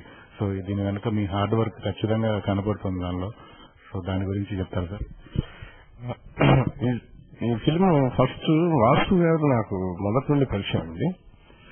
Vasu garu 2 years back Krishnarjuna cinema, Mohan Babu గారి సినిమా చేశాము. ఆయన ఆ సినిమా చేసినప్పుడు ఆ రిలేషన్ కంటిన్యూ అయింది మాకు. ఈ సినిమా కూడా తెలుగులో ఎవరు అయితే బాగుంటుందంటే వాసు గారు ఫస్ట్ ఆయన ప్రిఫర్ చేశారు. తర్వాత దత్తు గారు కూడా మొదటి నుండి నేను బాగా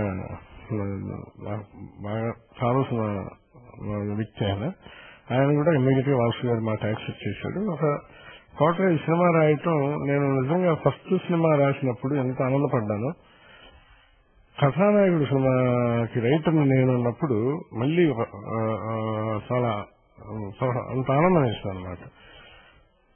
ఎందుకంటే మంచి అవకాశం వాసు గారు ఇచ్చారు, దత్తు గారు ఇచ్చారు. రజనీకాంత్ గారితో చేయటం అనేది చాలా లక్కీగా అనుకుంటున్నాను నేను. ఎందుకంటే నాకు ఏ సినిమాలు రాస్తున్నాం తెలియని స్పందన అనేది చాలా ఏళ్ల తర్వాత రజనీకాంత్ గారి సినిమా చేస్తున్నాం అన్నప్పుడు వచ్చింది. సరే, ఇంకా స్క్రిప్ట్ పరంగా వస్తే ఏమైందంటే వాసు గారు స్వతహాగా డైలాగ్ రైటర్. ఆయన ఇన్స్పైర్ చేస్తూ, ఆయన ఫీడ్ చేస్తూ ప్రతి చోట ప్రతిసారి నేను కూడా ఆయనతో డిస్కస్ చేస్తూ, ఇప్పుడు తమిళ్కి తెలుగుకి కొన్ని చిన్న తేడా ఉంటుంది డైలాగ్ విషయంలో. మనకి చాలా బ్రీటీగా ఉండేట్టుగా చూసుకోవాలి. ఆ జాగ్రత్తలు తీసుకుంటూ మేనేజ్ చేస్తూ, ఆ ఎంకరేజ్మెంట్ ఫీడ్ చేసింది అంత వాసు గారు. ఆ క్రెడిట్ ఆయనకి తగ్గుతుంది. నేను పార్టిసిపేట్ చేశాను, కానీ ఆయన గైడెన్స్ లో రాయటం వల్ల నేను ముందర ప్రిపేర్ అయిన మంచి స్క్రిప్ట్ దీనికి రాయాలి. దానికి తగ్గట్టు ఆయన గైడెన్స్ కరెక్ట్ తమిళ్కి తెలుగుకి మ్యాచ్ అయ్యేటట్టుగా ఇచ్చాడు. నాకు చాలా ఇదేంటంటే ఈ మధ్యకాలంలో నేను జేమ్స్ దాస్ గారికి, రజనీకాంత్ గారికి ఫ్యాన్. నేను అనుకోకుండా ఒక 3 నెలల్లో జరిగిన ఇన్సిడెంట్ ఏంటంటే జేసుదాస్ గారి చేత నా సినిమాలో పాట పాడించుకున్నా. నేను అభిమానించే గాయకుని కల్లారా చూసి దగ్గర నుండి పాట పాడించుకున్నాను. రజనీకాంత్ గారి సినిమాకి రాశ ఇవన్నీ 3 నెలల్లో ఫిక్స్ అయినాయి ప్రోగ్రామ్స్. ఎందుకంటే రజనీకాంత్ గారిని ఫస్ట్ అంతులేని సినిమాలో చూసి ఫస్ట్ ఫిల్మ్ అయింది. థియేటర్లో ఎవరైనా ఇంత బాగా చేస్తున్నాడు, జయప్రదకి అన్నయ్య చేశాడు, ఇంత గొప్పగా చేస్తున్నాడు ఎవరైనా అనేది ఒక డైలమాలో పడ్డా. రజనీకాంత్ ఫస్ట్ ఫిల్మ్ ఆ పాట కూడా దేవుడే ఇచ్చాడు వీటి వరకు జేసుదాస్ గారు పాడారు. జేసుదాస్ గారు అంటే ఉన్న అభిమానం రజనీకాంత్ గారికి పాట పాడాడు. అప్పుడే నాకు తెలియని ఒక ఫీలింగ్ వచ్చింది రజనీకాంత్ గారిని చూస్తే. ఆ ఫీలింగ్ అప్పుడు నేను కాలేజ్ డేస్లో 18 ఏళ్ల వయసులో ఉన్నప్పుడు నేను ఆ సినిమా చూసి ఇప్పుడు నేను రజనీకాంత్ గారి సినిమా డైలాగులు అయితే చాలా అదృష్టంగా భావిస్తున్నా. అట్లాగే జేసుదాస్ గారి పాట పాడించుకోవటం, ఆయన చూడటం ఇవన్నీ అనుకోకుండా నేను కన్న కళల్లో 2 నిజమైపోయింది. ఎన్నో కళ్ళు కంట నేను సింపుల్ గా తక్కువగా కనుకుంటా కళలు. ఆ తక్కువ కళల్లో 2 నిజమైనాయి అనమాట. మీరు మెచ్చినటువంటి అభిమాన నటుడికి డైలాగ్స్ రాసేటటువంటి అవకాశం, చాలా మీకు నచ్చినటువంటి నటుడికి డైలాగ్స్ రాసే అవకాశం కథానాయక సినిమా ద్వారా అది తీరింది. అయితే ఆ డైలాగ్స్ విన్నట్లయితే ఎట్లా ఉన్నాయంటే కంప్లీట్ గా ఆయన స్టైల్ కంప్లీట్ గా అడాప్ట్ చేసుకుని రాసినట్టుగా. అంటే ఇంకా ఆయనలో ఆ డైలాగ్స్ అంటే కొన్ని సీన్స్ లో కొన్ని డైలాగ్స్ ఉన్నాయండి, చాలా క్లుప్తంగా చాలా సింపుల్ గా చక్కగా అవి చేయడం జరిగింది. సో ఇదంతా కూడా దీనికి ఎలా వర్క్ చేయగలిగారు అసలు? ఆయన మూడ్ సినిమాలో అన్ని సినిమాలు చూస్తుంటాం కదా, ప్రతి సినిమాలో ఆయన బ్రీఫ్లెస్ గా డైలాగ్ చెప్పేస్తుంది, చక్క చక్క చక్క చక్క డైలాగ్ ఇది ఉంటుంది. ఆ ప్లేస్ కొన్ని కరెక్ట్ గా ఈ ప్లేస్ లో ఆయన డైలాగ్ వస్తుందనే విషయం తెలిసిపోయింది. దాంతోపాటు అండర్ కడర్ అంటే ఒక మెసేజ్ లాంటిది కూడా ఇచ్చేటటువంటి సందర్భాలు కూడా ఉన్నాయండి అందులో డైలాగ్స్ లో. అవునవును, ఎందుకంటే సింపుల్ గా ఉండాలి, ఎక్స్ప్రెషన్ అనేది స్టైలిష్ గా ఉండాలి.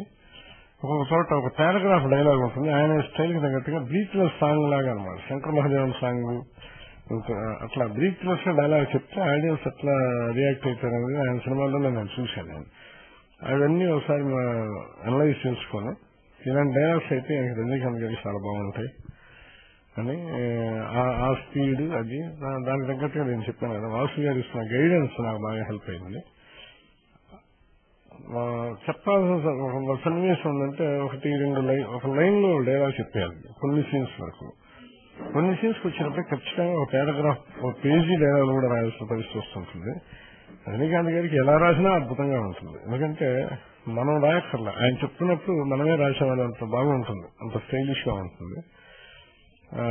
ప్రతి డైలాగ్ లో సందేశం అంటే బేసిక్ గా మనం విన్నదాన్ని బట్టి ప్రజలు పబ్లిక్ లో గానీ, ఇండస్ట్రీలో గానీ, తమిళ ఇండస్ట్రీలో గానీ ఆయన గొప్ప మానవత్వం ఉన్న వ్యక్తి అనే విషయం నాకు తెలిసిన విషయమే. ఆటోమేటిక్ గా ఆయనకు అలాంటి డైలాగులు వస్తాయేమో, సందేశంతో కూడిన డైలాగులు ఆయనకి రాయాలి ప్రతి చోట అనే ఫీలింగ్ వస్తుందేమో. ఎందుకంటే రజనీకాంత్ గారు చాలా సింపుల్ అనేది నేను కొంతమంది ఒబీడియన్స్ నటించడం చూశాను. కొంతమందిలో నేను కూడా నటిస్తుంటా, వినయ రైతులు నటిస్తుంటా. ఆయన నటించాడండి కరెక్ట్ గా. నిజంగా ఆయన నుండి వచ్చే అందరినీ చూసి మాట్లాడే విధానంలో ఉండే వినయం అనేది, నిజమైన వినయం అనేది అక్కడే ఉంది. నేను చూశాను కదా ఆయన మాట్లాడేటప్పుడు గాని, ఆ నడకలో గాని మాక్సిమం తగ్గి ఉండాలి మనం అనేది. అంటే ఆయనలో ఒక తులసి మొక్క ఉంది, ఒక హిమాలయ పర్వతం ఉంది. అంత గొప్ప వ్యక్తి నటుడిగా ఎంత స్థాయికి చేరాడు. హిమాలయ పర్వతం అంటే అయినాడు, కానీ తులసి మొక్కలాగా ఒరిగి ఉంటాడు ఆయన. అది ఆయన పవిత్రత అన్నమాట. సినిమాలో ఒక సన్నివేశాన్ని తీసుకున్నట్లయితే ఆ సన్నివేశం చాలా అద్భుతంగా క్లాప్స్ వచ్చాయండి. ఆ సన్నివేశానికి వీరంతా కూడా వాళ్ళ స్కూల్ ఫంక్షన్ కి రజనీకాంత్ గారు అపాయింట్మెంట్ తీసుకోవడం కోసం వాళ్ళకి ఆయన దగ్గరికి వెళ్ళి కలవడం జరుగుతుంది. అందులో కొంచెం ఎక్స్ట్రాడినరీగా అంటే ఒక ఎక్స్ట్రాగా మాట్లాడేటువంటి ఒక పర్సన్ కూడా ఆయనతో వాళ్ళ ఆ టీమ్ తో పాటు పోయి ఆయన రిక్వెస్ట్ చేసుకుంటారు అనమాట. అయితే ఇప్పుడు ఆయన చూడగానే ఆయన ఒక డిఫరెంట్ వర్షన్ మొదలు పెడతాడు. సో వీళ్ళ కాన్వర్సేషన్ చాలా అద్భుతంగా వచ్చింది సార్ అది. సో అది మీరు స్క్రిప్ట్ లో రాసేటప్పుడే మీరు అది ముందే ఎక్స్పెక్ట్ చేశారా? అంటే దీనికి బేసిక్ గా ఒక మాట చెప్తానండి. దీనికి మలయాళం సినిమా ఒకటి మాత్రం ఉంది, ఆ మాత్రం ఒకటి బేస్ గా తీసుకోవాల్సి జరిగింది. ఇంకోటి ఏంటంటే సినిమా వాడుగా దాన్ని చీప్ గా మాట్లాడేవాళ్ళు చాలా మంది మాకు తగులుతుంటారు. అంటే అది వాళ్ళు కొంతమందికి ఏంటంటే సినిమా వాళ్ళని కించపరిచి మాట్లాడటం ఒక ఆనందంగా ఫీల్ అవుతుంటారు. అది వాళ్ళ ఈగో సాటిస్ఫాక్షన్ అహంభావం ఏదో వీళ్ళు ఎందుకంటే మాకే ఎక్కువ మంది ఉంటుంటారు. ఎక్కడికైనా వేరే ఊరు వెళ్ళినప్పుడు అంతమంది ప్రేమగా అభిమానంతో దగ్గరకు వస్తారో వాళ్ళలో ఆ టైప్ ఆఫ్ క్యారెక్టర్ ఆహా సినిమా వాడా అంటారు. ఏంటో మేమేం తక్కువ తిన్నాను కదా ఆవిడ ఉద్దేశం, వీళ్ళు తక్కువని అది ఎక్కువ ఫీల్ అవుతుంటారు. కరెక్ట్గా ఆ క్యారెక్టరైజేషన్ మలయాళంలో ఉందండి, చాలా నేచురల్ క్యారెక్టర్. అందుకని మన మాకు డైలీ క్యారెక్టర్ లో ఉంటుంది కాబట్టి అక్కడక్కడ మాకు ఉంటుంది కాబట్టి మాకు సినిమా ఇండస్ట్రీ పర్సన్స్ కి ఈజీగా రైతం ఆ క్యారెక్టర్ ఈజీగా రాసేయచ్చు. ఎందుకంటే మనం ప్రత్యక్షంగా ఇప్పుడు నేను సభకి వెళ్ళాము సార్ ఒక మీటింగ్కి. ఇక్కడ ఒకడు కేవలం సినిమా వాళ్ళని తిట్టడానికే కూర్చున్నాడు. నేను వాడిని చూసి నవ్వుకున్నా. అసలు మేము ఏంటో సినిమా వాళ్ళంటే ఏదో హత్యలు చేసేవాడికి మానభంగాలు చేసేవాడికి ఉన్నంత అంతకన్నా తక్కువేమన్నట్టు మాట్లాడాడు. నేను అదే చెప్పా స్టేజ్ మీద, ప్రతివాడు కష్టపడుతూనే ఉంటాడు, ప్రతివాడు బ్రెయిన్ తో శ్రమపడే వ్యవహారం ఇది. ఫైటర్స్ కానీ వీళ్ళు కానీ ప్రాణాలు పోగొట్టుకున్న వాళ్ళు ఉన్నారు.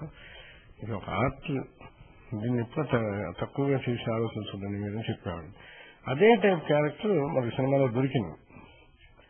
మలయాళంలో దాన్ని మేము బాగా ఇంప్రవైజ్ చేసి మలయాళంలో కన్నా ఎక్కువ రెస్పాన్స్ తీసుకున్నాం. నేను బాగా ఇంప్రవైజ్ చేశాను అనమాట. అట్లాగే స్కూల్ ఫంక్షన్ లో కానీ ఇది కానీ కొన్ని డైలాగులు మనం రాయటం కాదండి, ఆ మ్యాటర్ లోనే తన స్నేహితుడిని ఎప్పుడూ 10 ఏళ్ల వయసులో విడిపోయిన 15 ఏళ్ల వయసులో విడిపోయిన స్నేహితుడు వాడు ఎక్కడున్నాడో అని ఒక అగ్రస్థానానికి వచ్చిన హీరో బాధపడటం అనేది, ఆ సన్నివేశాన్ని చూస్తూ జనంలో ఉన్న వాళ్ళ స్నేహితుడు జాడవటం అనేది ఆ సీన్ లోనే ఒక స్పందన ఉంటుందండి. దానికి ఎన్ని పేజీలు రాసినా తక్కువే అట్లాంటి సీన్ కి. అప్పటికి ఉన్న దానిలో జాగ్రత్తగా మ్యాటర్ చెప్పుకుంటూ రాయటం జరిగింది. దానికి తగ్గట్టుగా రజనీకాంత్ గారు కూడా ఆ సీన్ లో నాకే థియేటర్ లో కూర్చుంటే ట్రెమెండస్ రెస్పాన్స్. నేను ఏడ్చేశాను, నేనే ఏడ్చాను. కానీ మా ఫ్రెండ్స్ ఫోన్ చేశారు. ఎప్పటిలో అందరూ అప్పుడప్పుడు ఎప్పుడో సంవత్సరం 2-5 ఏళ్ల క్రితం విడిపోయినాడు కూడా ఈ సినిమా రిలీజ్ అయిన తర్వాత సినిమా చూసి ఫోన్ చేశాను. నాకు నెమ్మదిగా వస్తాను. నాకే అంత సంతోషం వేసింది. ఆ సినిమా మళ్ళీ అందరినీ ఒకసారి టచ్ లోకి తీసుకొచ్చింది అనమాట. క్లైమాక్స్ సన్నివేశం చాలా అద్భుతంగా ట్రెమెండస్ రెస్పాన్స్ వచ్చింది దానికి. అదేవిధంగా ఇంకా కామెడీ ట్రాక్స్ విషయానికి వచ్చినట్లయితే అవి సునీల్ గారు కామెడీ కానివ్వండి, డిఎస్ గారు, తర్వాత వీళ్ళ టీం, అంటే ఒక రచయిత ఒక దర్శకుడు ఆయనతో పాటు తిరుగుతూ ఉంటారు ఎప్పుడు సినిమా చేయాలని చెప్పేసి. సో ఆ సన్నివేశాలు కానీ చాలా అద్భుతంగా వచ్చింది. అంటే యాప్ట్ గా సూట్ అయ్యాయండి. అదంతా కూడా కరెక్ట్ గా, అంటే అండర్ కరెంట్ ఏదో ఒక మెసేజ్ లాగానే కంప్లీట్ గా ప్రతి డైలాగ్ చాలా వాల్యుబుల్ గా, చాలా క్లీన్ గా అబ్జర్వ్ చేసుకుంటూ చాలా ప్రీ ప్లాన్ గా రాయటం జరిగినట్టుగా అనిపించింది సార్ అది. సో దీన్ని ఎంత హార్డ్ వర్క్ చేశారు సార్ మీరు? అంటే హార్డ్ వర్క్ అంటే ప్రతి సినిమాకి హార్డ్ వర్క్ చేస్తాను. ఈ సినిమాకి విషయం ఏంటంటే ఒక చిన్న మైన్యూట్ టెన్షన్ ఒకటి రాస్తున్నది రజనీకాంత్ గారి సినిమా, చాలా అలర్ట్ గా ఉండాలి. అలా అని బెదిరించుకొని రాయకుండా ప్రశాంతంగా ఉంటూ జాగ్రత్తగా చేశాను. నేను హార్డ్ వర్క్ లేకుండా ప్రశాంతంగా పనిచేశాను. దాదాపు ఒక షూటింగ్ పార్ట్ ఒక 40 డైలాగ్ పార్ట్ 40 రోజులు షూటింగ్ అయితే 20 రోజులు లొకేషన్ కూడా ఉన్నాను నేను. 25 రోజులు ఇంటిగా వెళ్ళిపోతుంది వాడిని. వెళ్ళిపోయి షూటింగ్ లో చాలా రోజుల తర్వాత ఫుల్ గా షూటింగ్ లో తీసిన 45 రోజుల్లో ఈజీగా 30 రోజులు ఉన్నాను. ఇంకా హార్డ్ వర్క్ అంటే అక్కడ ఏదైనా డౌట్స్ వచ్చినా, మళ్ళీ ఏదైనా చిన్న ఫార్మేషన్ లో ఏదైనా తేడా వచ్చినా ఉండాలి అని అనుకున్నా. ఆ 15 రోజులు కూడా వెళ్ళేవాడిని. నేను వేరే పనిలో పడిపోయి ఆ ఊళ్ళో వేరే ఊళ్ళో షూటింగ్ ఉన్నప్పుడు అటెండ్ కాలేకపోయినా. టోటల్ గా హార్డ్ వర్క్ అంటే ఇంకేముందండి, అక్కడ లొకేషన్ లో ఉంటాం, ఎప్పుడన్నా చిన్న చిన్న మార్పులు వస్తే చేసేసేయటం. ఒకటి మాత్రం ఒక చిన్న టెన్షన్ మాత్రం, ఒక ఆనందంతో కొన్ని టెన్షన్, అది రన్నైంది సినిమా. ఎందువల్లంటారు సార్? సూపర్ స్టార్ గారు ఎందుకంటే సినిమా చేస్తున్నాము, బాగా చెయ్యాలి, ఎలా చేస్తామో అని ఫస్ట్ స్టార్ట్ అవుతుంది, బాగా చెయ్యాలని ఆన్సర్ వస్తుంటుంది. దానివల్ల చిన్న అంటే నేను చెప్తే హ్యాపీనెస్ తో కూడా టెన్షన్. అది సార్ ప్రస్తుతం ఏ ప్రాజెక్టులు చేస్తున్నారు సార్? నేను ఇప్పుడు దాసరి నారాయణ గారి సినిమా ఒకటి జరుగుతున్నాను, మన దొండగడ్డ శ్రీనివాస డైరెక్షన్ లో జగపతి బాబు హీరోగా. తర్వాత ఎస్వి కృష్ణారెడ్డి గారి సినిమా ఒకటి జరుగుతుంది. తర్వాత ఇప్పుడు లేటెస్ట్ గా ఒక 2 కమిట్ కావాల్సి ఉంది.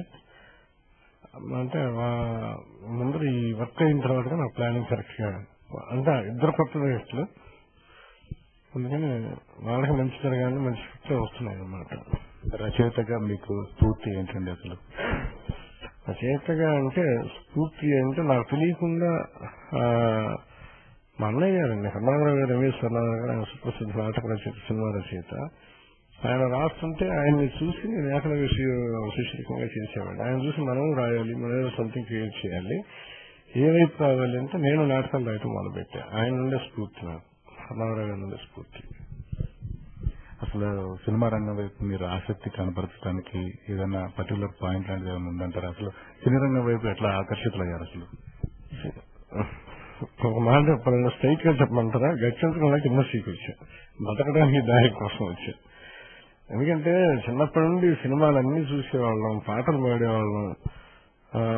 తర్వాత నాగేశ్వరరావు గారికి నేను చాలా గొప్ప అభిమాని. నేను సినిమాలు చూసి చూసి బాగా అక్కడి నుండి ఆ తర్వాత నాటకాలు ఆడటం వల్ల నాటకాలు వెళుతూ మధ్యలో లెక్చరర్గా కూడా మా మూడు అన్నయ్య ఆయన విజయవాడలో శాతవాహన కాలేజీలో వివేకానంద మా అన్నయ్య గారు జాబ్ చేస్తున్నాడు. నేను లెక్చరర్ కావాలని కోరిక నాకు, ఎందుకంటే మనం ఎక్కువసేపు మాట్లాడుతుంటాం, అలవాటు అది. వినేవాళ్ళు కావాలి అంటే కాలేజీ లెక్చరర్ అయితే ఈజీ అవుతుంది, వినేవాళ్ళు ఎక్కువ మంది ఉండాలని కోరిక. లెక్చరర్ అయిదామా అని చూస్తే నాకు అన్ని మార్కులు ఇవ్వాల, లెక్చరర్ అంత రేంజ్ లేదు నీకు అన్నారు మా యూనివర్సిటీ వాళ్ళు. అప్పుడు ఏం చేద్దాం, 1-2 బిజినెస్ లో ఇవి చేద్దాం, లేకపోతే ఏదైనా చిన్న ఉద్యోగం చూసుకుందాం అనుకున్నప్పుడు అన్నయ్య గారు ఇండస్ట్రీకి వచ్చారు. వస్తే ఆయన చూడగానే నాకు ఉత్సాహం వచ్చేసింది. సరే నేను ఇండస్ట్రీకి వచ్చిన కొత్తలో గవర్నమెంట్ ఎంప్లాయీకి 1,200 రూపాయలు జీతం ఉండేది, ఇప్పుడు 10,000కి వచ్చారు. సరే నాకేదైనా 2,000 రూపాయలు నెలకి దొరకపోతున్నా ఇండస్ట్రీలో, ఏదైనా అసిస్టెంట్ డైరెక్టర్ గారు అని చెప్పి ఈ వైపు వచ్చేటప్పటికి అనుకోకుండా అలా షిఫ్ట్ అయిపోయి రైటర్ గా ముందుకు వచ్చేసాను. మొదటి ఎంట్రీ వచ్చేసి రచయితగానేనండి, ఇంకా వేరే ఫీల్డ్ లో ఏదైనా మీరు రావడం జరిగింది? లేనండి, డైరెక్ట్ రైటర్ గానే వచ్చేసాను. ఫస్ట్ నా నాటకం చూసి జంజాల గారు పిలిపించారు, రవీంద్ర భారతిలో హైదరాబాద్ లో నాటకం చూశారు. ఆయన చూసి స్టేజ్ మీదకి వచ్చేసారు, వచ్చి గట్టిగా వాయిటేసుకున్నాడు. ఆయన వాయిటేసుకుని నాతో నా సినిమా చేస్తా వచ్చాను. సరే వస్తాను సార్ తప్పకుండా. ఆయన దగ్గర 1 సంవత్సరం శిష్యరికం చేశాను. చేసి ఇంకా రైటర్ గానే అక్కడ నుండి రైటర్ అనేది కంటిన్యూ అయిపోయింది. రచయితగా మీరు మొదటిగా బ్రేక్ వచ్చినటువంటి సినిమా? నా ఫస్ట్ సినిమా యాక్చువల్గా తమ్మారెడ్డి భరద్వాజ గారు డైరెక్షన్ లో సినిమా స్టార్ట్ అయింది. ఆ తర్వాత బాబురావు గారు, దీపం ఫిల్మ్స్ బాబురావు గారు నవభారతం కథామాటలతో ఇదైంది. రిలీజ్ అయింది నవభారతం ఫస్ట్ అయింది. అదే నాకు బ్రేక్ స్టార్టింగ్. ఆ సినిమా వల్ల నాకు ఇమీడియట్ హిట్ కావడంతో నన్ను 4-5 ఆఫర్స్ వచ్చాయి పెద్ద పెద్ద కంపెనీల నుండి. అక్కడ నుండి కంటిన్యూ, అదే మంచి టర్నింగ్ ఇచ్చేసింది.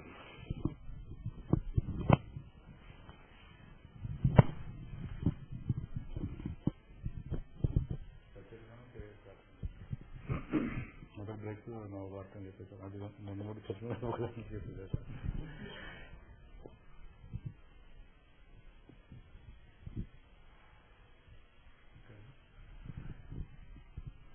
మొట్టమొదటిసారిగా రచయితగా మీరు రచయితగా ఎంట్రీ జంజాల గారు సినిమా అందరు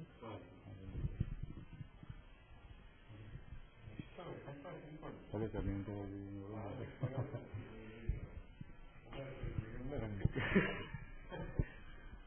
సార్ మొట్టమొదటిసారిగా మీరు రచయితగా సింగిల్ కార్డ్ చేసినటువంటి సినిమా జంజాల గారి డైరెక్షన్ వచ్చింది కదండి? అసిస్టెంట్ రైటర్ గారు ఆయన దగ్గర సంవత్సరం శిష్యరికం చేశా. నా పేరు మీద వచ్చింది Navabharatam first cinema. Story and story dialogue. తర్వాత ఇతర ఫిలిమ్స్ మళ్ళీ ఏమైనా సినిమాలు చేయడం జరిగిందండి? యజ్ఞం రాశాను, తర్వాత రణం రాశాను. ఒకటి ఏంటంటే బాబురావు గారు ఏ సినిమా చేసినా ఖచ్చితంగా నేను కంట్రిబ్యూట్ చేస్తూనే ఉంటాను. దానికి అన్నయ్య గారు రైటర్ గా ఉన్నప్పుడు కూడా ఆయన నేను అసిస్టెన్సీ చేశానండి అన్నయ్య గారికి, అన్నారావు గారికి. ఇతర ఫిల్మ్స్ మొత్తం 4 సినిమాలు రాశాను, మిగిలినవన్నీ అన్నయ్య గారు రాశాను. అదేవిధంగా ఇటీవల కాలంలో మీ డైరెక్షన్ మీరు ఆల్రెడీ రచయితగా చాలా కాలం సుదీర్ఘ కాలం పనిచేయడం జరిగింది కదండి. అదేవిధంగా మీ సోన్ డైరెక్షన్ లో కూడా సినిమా చేయడం జరిగింది, అధ్యక్ష అనే సినిమా. సో ఆ సినిమా గురించి కూడా 2 విషయాలు చెప్తారు. ఆ సినిమా చూసి యాక్చువల్గా అది సామాజిక చైతన్యం కావాలి అనే ఒక ఫీల్ తో కథ తయారు చేశాను. సామాజిక చైతన్యం ఏమో కానీ నాకు మాత్రం నా లైఫ్ లో తీవ్రమైన సంచలనం మాత్రం కలిగింది. అంటే సినిమా అందరూ బాగుందన్నారు ఖచ్చితంగా, కానీ అనుకున్నంత మేబీ స్టాల్స్ లేకపోవటం వలన, ఇంకోటి సినిమా చూసిన పెద్దవాళ్ళు మురళీమోహన్ గారు లాంటి వాళ్ళు, కృష్ణారెడ్డి గారు లాంటి వాళ్ళు, బాబురావు గారు సినిమా చూసి యునానిమస్ గా అందరూ మాత్రం చాలా మంచి సినిమా తీసేవని మాత్రం అన్నారు. కానీ ఈ రిలీజ్ అయిన తర్వాత ఫలితాల్లో తేడా వచ్చింది. దానికి ఇప్పుడు ఏంటంటే సక్సెస్ కి అదేదో ఒక సామెత అవుతుంది. ఎన్నో కారణాలు ఉంటాయి ఒక సినిమా ఇది కావడానికి. కరెక్ట్ గా సినిమా అనుకోకుండా చిన్న పెద్ద సెట్ చేసింది. నాకెందుకంటే నేను ఇండస్ట్రీకి వచ్చిన తర్వాత కొన్ని మంచి కథలు తయారు చేసి పెట్టుకున్నా. నేను డెఫినెట్లీ ఇలాంటివి చేయాలి, లవ్ సబ్జెక్టులు, పొలిటికల్ సబ్జెక్టులు, యాక్షన్ సబ్జెక్టులు. ఫస్ట్ ఎలా ఉంటుంది ఒక సినిమా చేద్దాం, మంచి సినిమా అని చెప్పి చేశాను. 8 వరకు చేశాను. మంచి సినిమాని అందరూ అన్నారు. నేను చెప్పాను కదా, సినిమా ఎక్కడో తేడా అంతే. ఇప్పటి వరకు మీరు రాసినటువంటి రచయితగా డైలాగ్స్ రాసినటువంటి సినిమాల్లో హీరో పర్ఫార్మెన్స్ అంటే యాక్చువల్గా ఏంటంటే కంప్లీట్ గా సినిమా అందరూ కూడా చాలా చక్కగా పర్ఫార్మ్ చేస్తేనే ఖచ్చితంగా రైటర్స్ కి హ్యాపీగా ఉంటుందని బ్యాక్ హ్యాండ్ ఉంటారు కాబట్టి వాళ్ళు. సో ఈతరం ఫిలిప్స్ బ్యానర్ లో వచ్చిన 4 సినిమాల్లో కూడా డైలాగ్స్ చాలా అద్భుతంగా, అంటే అదంతా కూడా ఒక యాక్షన్ ఓరియంటెడ్ మూవీస్ అవడం వల్ల చాలా అద్భుతంగా పండడం జరిగింది. గోపీచంద్ గారు యాక్షన్ అవనివ్వండి, తర్వాత డైరెక్షన్ పాయింట్ ఆఫ్ వ్యూలో ఈవెన్ రీసెంట్ గా వచ్చిన ఒంటరి కూడా. అదేవిధంగా ఈ విధమైనటువంటి సక్సెస్ మీరు చూశారు కదా, డిఫరెంట్ హీరోస్ దగ్గర నుంచి మీరు చూశారు. మీకు బాగా మీరు అనుకున్నట్టుగా కరెక్ట్ గా డెలివర్ చేయగలిగిన ఆర్టిస్టులు ఎవరైనా, అంటే వీళ్ళు బాగా చేశారు, నేను అనుకున్నట్టుగా చేయగలిగారు అనుకున్న సందర్భాలు ఏమైనా ఉన్నాయండి? చాలా కాంట్రవర్షియల్ ప్రశ్న వేశారు. ఈ ప్రశ్న సమాధానం చెప్తే 5 నాకు మనస్తబ్దులు వచ్చే అవకాశం ఉంది. కానీ ఒకటి, మనం ఇప్పుడు మీరు హీరోల పరంగా అడిగారా, ఆర్టిస్ట్ పరంగా అడిగారా? ఆర్టిస్ట్ పరంగా అయితే ఆల్మోస్ట్ వాళ్ళందరూ ఆర్టిస్టులు పర్ఫెక్ట్ గా చేసిన వాళ్ళేనండి. కొంతమంది ఆర్టిస్టులకి డైలాగ్ బలం ఇచ్చింది, కొన్ని డైలాగులకి ఆర్టిస్టులు బలం ఇచ్చారు.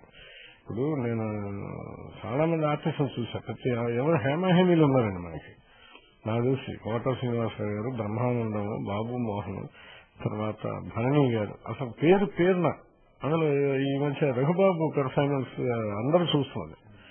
నాకెందుకు రఘుబాబు చూస్తుంటే చాలా ఎక్సలెంట్ పెర్ఫార్మెన్స్ అండి. యాక్ట్ చేస్తున్నట్టు ఊహించడం అంత జట్టు వస్తుంది. డైలాగులు మనం రాసిన డైలాగేనా అనేది అంతలో ఉంటుంది డైలాగ్స్. ఇట్లా ఆల్మోస్ట్ వాళ్ళు ఉన్న మన తెలుగు ఆర్టిస్టులు రచయితల అదృష్టం వల్ల అందరూ మంచి వాళ్ళే, మంచి ఆర్టిస్టులే. అట్లా మల్లికార్జున గారు నాకు మంచి మిత్రుడు. ఆయన మంచి ఆర్టిస్ట్, నాకు ఇష్టపడే ఆర్టిస్ట్. మిగిలిన అందరూ ఆర్టిస్ట్, పలానా ఆర్టిస్ట్ ఒకళ్ళ పేరు చెప్పలేమండి, అందరూ బ్రహ్మాండంగా చేస్తున్నవాళ్ళు. వాళ్ళ మైండ్ లోకి రాగానే డైలాగ్ అట్లాగే రౌండ్ అయిపోయింది. వాళ్ళు చెప్తే ఎలా ఉంటుంది, టైమింగ్ వచ్చేస్తుంది బ్రెయిన్ లోకి. ఇంత మంచి ఆర్టిస్ట్ ఉన్నారు మనకి. భవిష్యత్తులో మీ డైరెక్షన్ లో ఏమైనా కొత్త సినిమాలు రాబోతున్నాయండి? నేను ఈ డైరెక్షన్ లో పడి ఒక కొన్నాళ్ళు గ్యాప్ ఇచ్చానండి. ఇప్పుడు మళ్ళీ ఒక 6 months కంటిన్యూ చేస్తాను, డైలాగ్స్ కంటిన్యూ చేస్తాను. కొంచెం టైం తీసుకుని ఈసారి చేద్దాం. ఈసారి యూత్ ఫిల్మ్ మంచి లవ్ స్టోరీ చేయాలని ఆలోచన వల్ల కొంచెం టైం ఉంది. ఎందుకంటే నేను ఇప్పుడు ప్రామిస్ చేసిన వాళ్ళందరికీ సినిమాలు రాయాలి, లేకపోతే నేను డైరెక్ట్ కాకుండా చేస్తారు వాళ్ళందరూ కలిసి.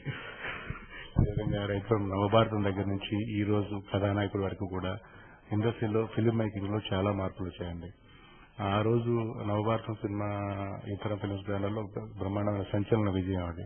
సో అప్పట్లో ఉన్నటువంటి ఆ పరిస్థితులకి ఇప్పుడు కథానాయకుడి వరకు ఉన్నటువంటి ఈ మార్పులు ఏవైతే ఉన్నాయో, చాలా సుదీర్ఘ కాలంలో ఉన్నటువంటి మార్పులు ఏవైతే ఉన్నాయో అవి రకరకాల కారణాల వల్ల చాలా టెక్నికల్ అవనివ్వండి, మేకింగ్ లో అవనివ్వండి, రకరకాల మార్పులు వచ్చాయి.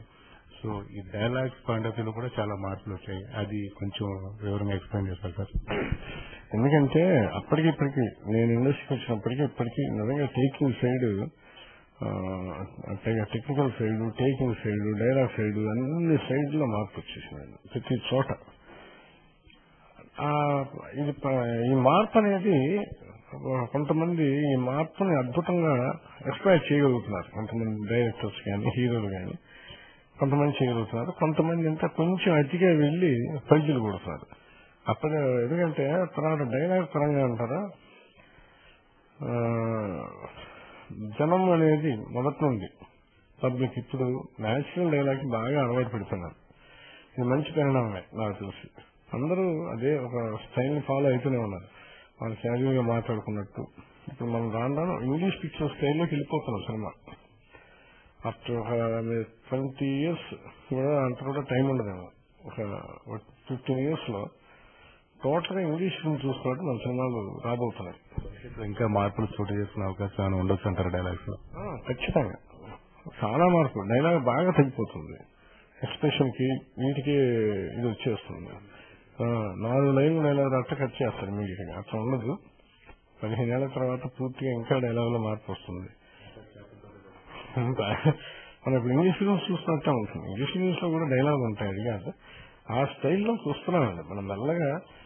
ఏమో ఒకప్పుడు ఇంగ్లీష్ ఫిల్మ్స్ ని హిందీ వాళ్ళు అడాప్ట్ చేసుకునేవాళ్ళు. హిందీ వాళ్ళని చూసి మన తెలుగు వాళ్ళు, తమిళ వాళ్ళు డ్రెస్సులు దిగండి, కాస్ట్యూమ్స్, ఆర్టిస్ట్ ఇవన్నీ మనం అడాప్ట్ చేసుకునేవాళ్ళం. ఇప్పుడు అట్లా కాదు. ఈ టీవీల వల్ల వీటి వల్ల ఇంగ్లీష్ ఫిల్మ్స్ మనమే అడాప్ట్ చేసుకున్నాం డైరెక్ట్ గా.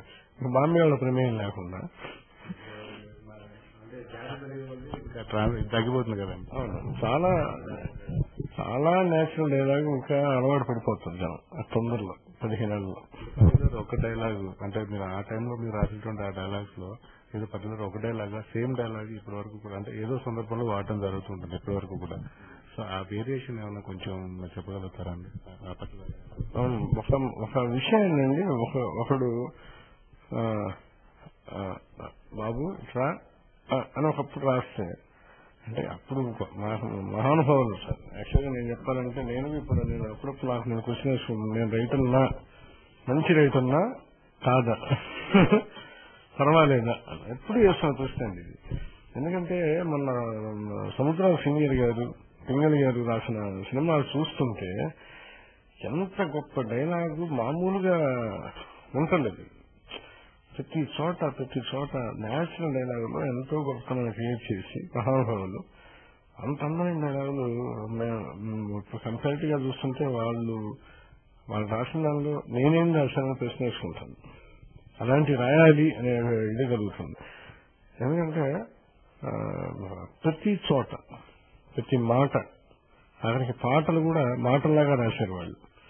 సముద్రాల గారు అయితే మొన్న పాటలు ప్రోగ్రాం చూస్తుంటే నిజంగా గొప్ప గొప్ప పాటలు రాశారు. ఇప్పుడు మన పరిస్థితి ఏంటంటే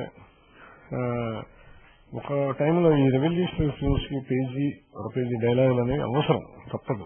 ఆ ఎమోషన్స్ వేరు. అల్లూరి సీతారామరాజు దగ్గర నుండి డైలాగ్ ఉంటేనే నిండుగా ఉండే సినిమాలు కొన్ని ఉంటాయి. మ్యూజిక్ మీదే నడవలసిన కథలు కొన్ని ఉంటాయి. అట్లా భవిష్యత్తులో కానీ మీరు అడిగిన వేరియేషన్ డైలాగ్ రాసేటప్పుడు నేను ఒక మాటను ఒక రకంగా మాట్లాడతాను, ఇంకో రైట్ ఇంకో రకంగా మాట్లాడతాను. ఇప్పటిదాకా పలానా డైరెక్టర్ పలానా ప్రొడ్యూసర్ బ్రెయిన్ తిన్నాడబ్బా అని ఒకడు అంటాడు, ఒకడు తిన్నాడబ్బా అని ఆపేస్తాడు. అంతే. ఇప్పుడు నేను ఎప్పుడు ఫీల్ అయ్యేది ఏంటంటే ఆటో డ్రైవర్స్ లారీ డ్రైవర్స్ చాలా అందంగా డైలాగులు చెప్తుంటారు. వాళ్ళు మాట్లాడుకుంటుంటే పక్కన నిలబడి వాళ్ళు ఏదైనా పని చేసినప్పుడు వింటే ప్రతిదీ డైలాగ్ అనిపిస్తున్నారు. అంత అందంగా మాట్లాడుకుంటారు. ఆ వేరియేషన్ ఒక మనిషి చెప్పే ఒకటే మాటని 5-6 రకాలుగా చెప్పేయచ్చు అది ఆ సన్నివేశాన్ని బట్టి. ఇంకా డీప్ గా వెళ్తే దానికి కొంచెం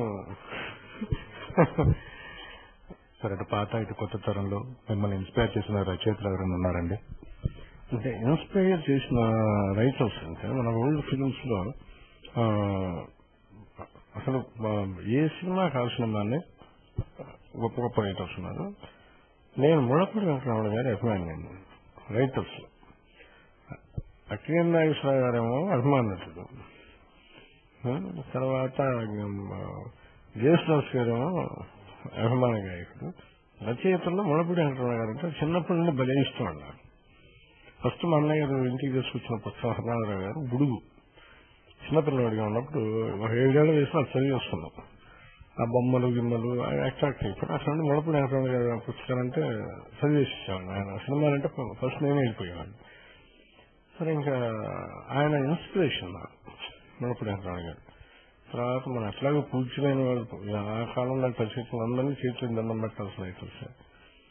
ఇంకా ఇప్పుడు ఉన్న రైటర్స్ అందరూ బాగా రాస్తున్నారు. ప్రతి వాళ్ళు బాగా రాసే రైటర్స్ ఎవరు తగ్గట్లా, తగ్గేవాళ్ళు ఎవరు లేదు. త్రివిక్రమ్ సింగ్ కానీ, తర్వాత కృష్ణమౌళి కానీ, మనం పరశుగా ఊరి చెప్పక్కర్లేదు అసలు వేరే. అట్లా అందరూ ఇన్స్పైరింగ్ గా రాస్తున్నారు, బాగా రాస్తున్నారు, ప్రతి వాళ్ళు బాగా రాస్తున్నారు. ముఖ్యంగా నాకు బాగా నచ్చిన సినిమా ఆనలుగురు. ఆనలుగురు చూసి మదన్ని నేను రైటర్ గా ఒక సినిమా సిట్టింగ్ లో చూసినప్పుడు అతను మాట్లాడే విధానంలోనే చాలా డెప్త్లు ఉండేవి. నేను అతను మంచి రైటర్ అవుతాడు ఖచ్చితంగా అనుకున్నాను. నేను ఇప్పుడు ఒక 5 years 6 years కలిసి చేసినప్పుడు ఆనలుగురు సినిమా చూసినప్పుడు చాలా అందమైన డైలాగ్ రాశాడు, చాలా గొప్పగా రాశాడు. ప్రతి డైలాగ్ నేనే అసలు మంచి సబ్జెక్ట్ చేశాడు, మంచి డైలాగులు రాశాడు. నేను రైటర్ గా అబ్బా అనేంత ఫీలింగ్ అనుక్షణం కలిగించాడు ఆ సినిమాలో అసలు. అదేవిధంగా మీరు రాసినటువంటి డైలాగ్స్ లో ఇప్పటికీ మీ మనసులో చెరిగిన ముద్ర వేసినటువంటి డైలాగ్ ఏదైనా ఉందండి? చాలా అన్ని మీరు రాసిన సినిమాలన్నీ చాలా మంచి డైలాగ్స్ ఉన్నాయి, చాలా చక్కగా అందరూ పర్ఫామ్ చేస్తారు, అందరూ కూడా అందరికీ చక్కగా రీచ్ అయ్యాయి. అలా కాకుండా మీ మనసులోనే సుస్థిర స్థానాన్ని సంపాదించినటువంటి ఒక డైలాగ్ ఏదైనా ఉంటే చెప్తారు? అది ఎగిరే పౌర్ణంలో ఆ సినిమాలో సుహాసిని ఒక డైలాగ్ చెప్తుందండి. ఇంట్లో పనిపిల్ల ఉంటుంది, ఆ పనిపిల్లని చెల్లెల్లాగా పిల్ల కూతురులా చూస్తూ ఉంటుంది. సుహాసిని భర్తే వచ్చి అమ్మాయిని చేస్తాడు, అమ్మాయిని పొద్దున పంపించేస్తానంటుంది. ఎందుకు పంపిస్తున్నాను అంటాడు భర్త. మిమ్మల్ని పంపిస్తే బాగుండదు కదా బయటికి అంటే. ఏ తండ్రి అయినా తన కూతురికి పెళ్లి చేసి కాపురం పంపిద్దాం అనుకుంటాడు, కానీ కన్నెరికి చేసి కాపురం పెట్టాలనుకోడు. ఆ సంస్కృతి జంతువుల్లో తప్ప మనుషుల్లో ఉండకూడదు. ఆ డైలాగ్ అలాంటివి కొన్ని సమయాల్లో ఆ సిచ్యువేషన్స్. ఇప్పుడు ఇన్ని దెబ్బలు తగిలితే బండరాయి భద్రాచలంలో రాముడు అయ్యేది. అట్లా ప్రతి చోట అండి అట్లా మాకు అవకాశం దొరికిన చోట భావపట్ల ఇది సూర్యవంశంలో రాశాను. అంటే ప్రతిదానికి ఒక ఫలానా సినిమా అని ఏం కాదండి. శుభాకాంక్షల్లో టోటల్ ఎంటర్టైన్మెంట్ చేసేసాం, కామెడీ ఫుల్ లెంగ్త్. అందరూ కూడా శుభాకాంక్షల్లో ప్రేమించిన అమ్మాయి దూరంగా వెళ్ళిపోయిన తర్వాత ఇంకొక అమ్మాయి అతను ప్రేమిస్తుంది. ఏమంటే ఇది కరెక్ట్ కాదు, మీరు ఆలోచిస్తుంది, మీరు మర్చిపోవటం మంచిది అంటుంది. మనసులో ఆ విషయం తీసేయండి, మర్చిపోండి అంటే మారిపోతే అది మా మనసు ఎట్లా అవుతుంది, మర్చిపోతే అది ప్రేమ ఎట్లా అవుతుంది అంటాడు. అట్లాగే జీవితం మామూలు చదువు అనేది పాఠాలు నేర్పి పరీక్షలు పెడుతుంది, జీవితం అనేది పరీక్షలు పెట్టి పాఠాలు నేర్పుతుంది. అందులోనే ఉంటాడు అనమాట. ఎప్పుడు 10 years బ్యాక్ రాసిన తర్వాత ఈ మధ్యకాలంలో చాలా సినిమాల్లో అదే డైలాగ్ వాడారు, అటు ఇటు చేసి అడాప్ట్ చేశారు. నేను అనుకున్నాను మన వాళ్ళు కథలే కాదు డైలాగులు కూడా కాపీ కొడుతున్నారు, ఆ డెవలప్మెంట్స్ వచ్చింది. మీ కుటుంబ నేపథ్యం గురించి, మీ స్వస్థల గురించి చెప్పండి. నేను ఒంగోలండి, పుట్టింది గుంటూరు, పెరిగింది చదువు అంతా ఒంగోలేనండి. కాలేజీలో నాటకాలు వేస్తూ హైదరాబాద్ వచ్చా. మా మిస్సెస్ పేరు కస్తూరండి. తను ఇండస్ట్రీలో హెయిర్ డ్రెస్ 2 years చేసింది. ఆవిడ చేసిన తర్వాత పెళ్లి అయిన తర్వాత నాకే చేస్తాను, ఇంకెవరికి చేయట్లేదు హెయిర్ డ్రెస్సింగ్. ఇంట్లోనే హౌస్ వైఫ్. నాకు 4 పిల్లలండి. పెద్ద అబ్బాయి టీవీ సీరియల్స్ ప్లాన్ చేస్తున్నాడు. తను టీవీ సీరియల్స్ బిఎస్సీ చదివాడు తను. రెండో పాప రీసెంట్ గా పెళ్లి చేశాం. 3వ వాడు బాబుమ్మాయిని, అది ఇంటర్మీడియట్. 4వ పాప 6వ క్లాస్. 4 పిల్లలు, 2 ఆడపిల్లలు 2 మగపిల్లలు. ఇది టోటల్ గా సంక్షిప్తంగా ఫ్యామిలీ ప్యాకేజ్. సార్, సుదీర్ఘకాలంగా ఒక మంచి రచయితగా చాలా మంది యువ రచయితలకు మీరు ఒక ఇన్స్పిరేషన్ అండి. సో అప్కమింగ్ రైటర్స్ కి మీరు ఇచ్చేటటువంటి సలహా ఏదైనా ఉందా? నేను రైటర్ గా అంటే నేను ఎమర్చ్యూర్ గా అప్పుడు అప్కమింగ్ స్టేజ్ లో ఉన్న టైంలో నాకు రైటర్స్ సీనియర్ రైటర్స్ ఇచ్చిన సలహా ఏంటంటే బుక్స్ బాగా చదవమనేవాళ్ళు, రీడింగ్ కెపాసిటీ ఎక్కువగా పెంచుకోమనేవాళ్ళు. ప్రతి మనిషిని అబ్జర్వేషన్ ఒక కెమెరా లాగా మనం చూడటం అలవాటు చేసుకోవాలి. అంటే మనం 10 మందితో మాట్లాడుతున్నప్పుడు మన బ్రెయిన్ మాత్రం సపరేట్ గా అందరూ ఎవరే రియాక్షన్ ఎలా మాట్లాడుతున్నారు, ఎంత నేచురల్ గా మాట్లాడుతున్నారు, వీలైనంత వరకు ఆ డిస్కషన్ లో పాల్గొనకూడదు. తర్వాత వీలైనంత వినాలి తప్ప ఎక్కువసేపు మాట్లాడకూడదు. ఎదురు చెప్పేది వినడానికి ఎక్కువ టైం తీసుకోవాలి. మనం మాట్లాడేది చాలా హ్యాపీ మూడ్ లో ప్రతి రైతు పనిచేయాలని కోరుతుంది, నవ్వుకుంటూ సరదాగా చేయాలి. ఆటోమేటిక్ గా creativity day by day improve అయిపోతూ ఉంటుంది. అది ఆటోమేటిక్ గా ఈ 4 ఫాలోఅప్ చేస్తే బుక్ రీడింగ్ అని నేను చెప్పాను కదా, అబ్జర్వేషన్, ఫుల్ అబ్జర్వేషన్ ఇట్లాంటి సాధన అండి. డే బై డే బద్దకించకుండా రైతు అనేవాడికి బద్దకం అనేది చాలా ఇబ్బంది పెట్టే ఐటమ్ అనమాట. దానిలో నుండి బయటికి రావాలి, దాని గురించి ట్రై చేయాలి, ప్రయత్నించాలి. ఎందుకంటే బేసిక్గా నేను బద్దకిస్తున్నాయి కాబట్టి నాకు తెలుసు కాబట్టి చెప్తున్నాను. నేను దాన్ని ఓవర్టేక్ చేయాలి. అబ్జర్వేషన్.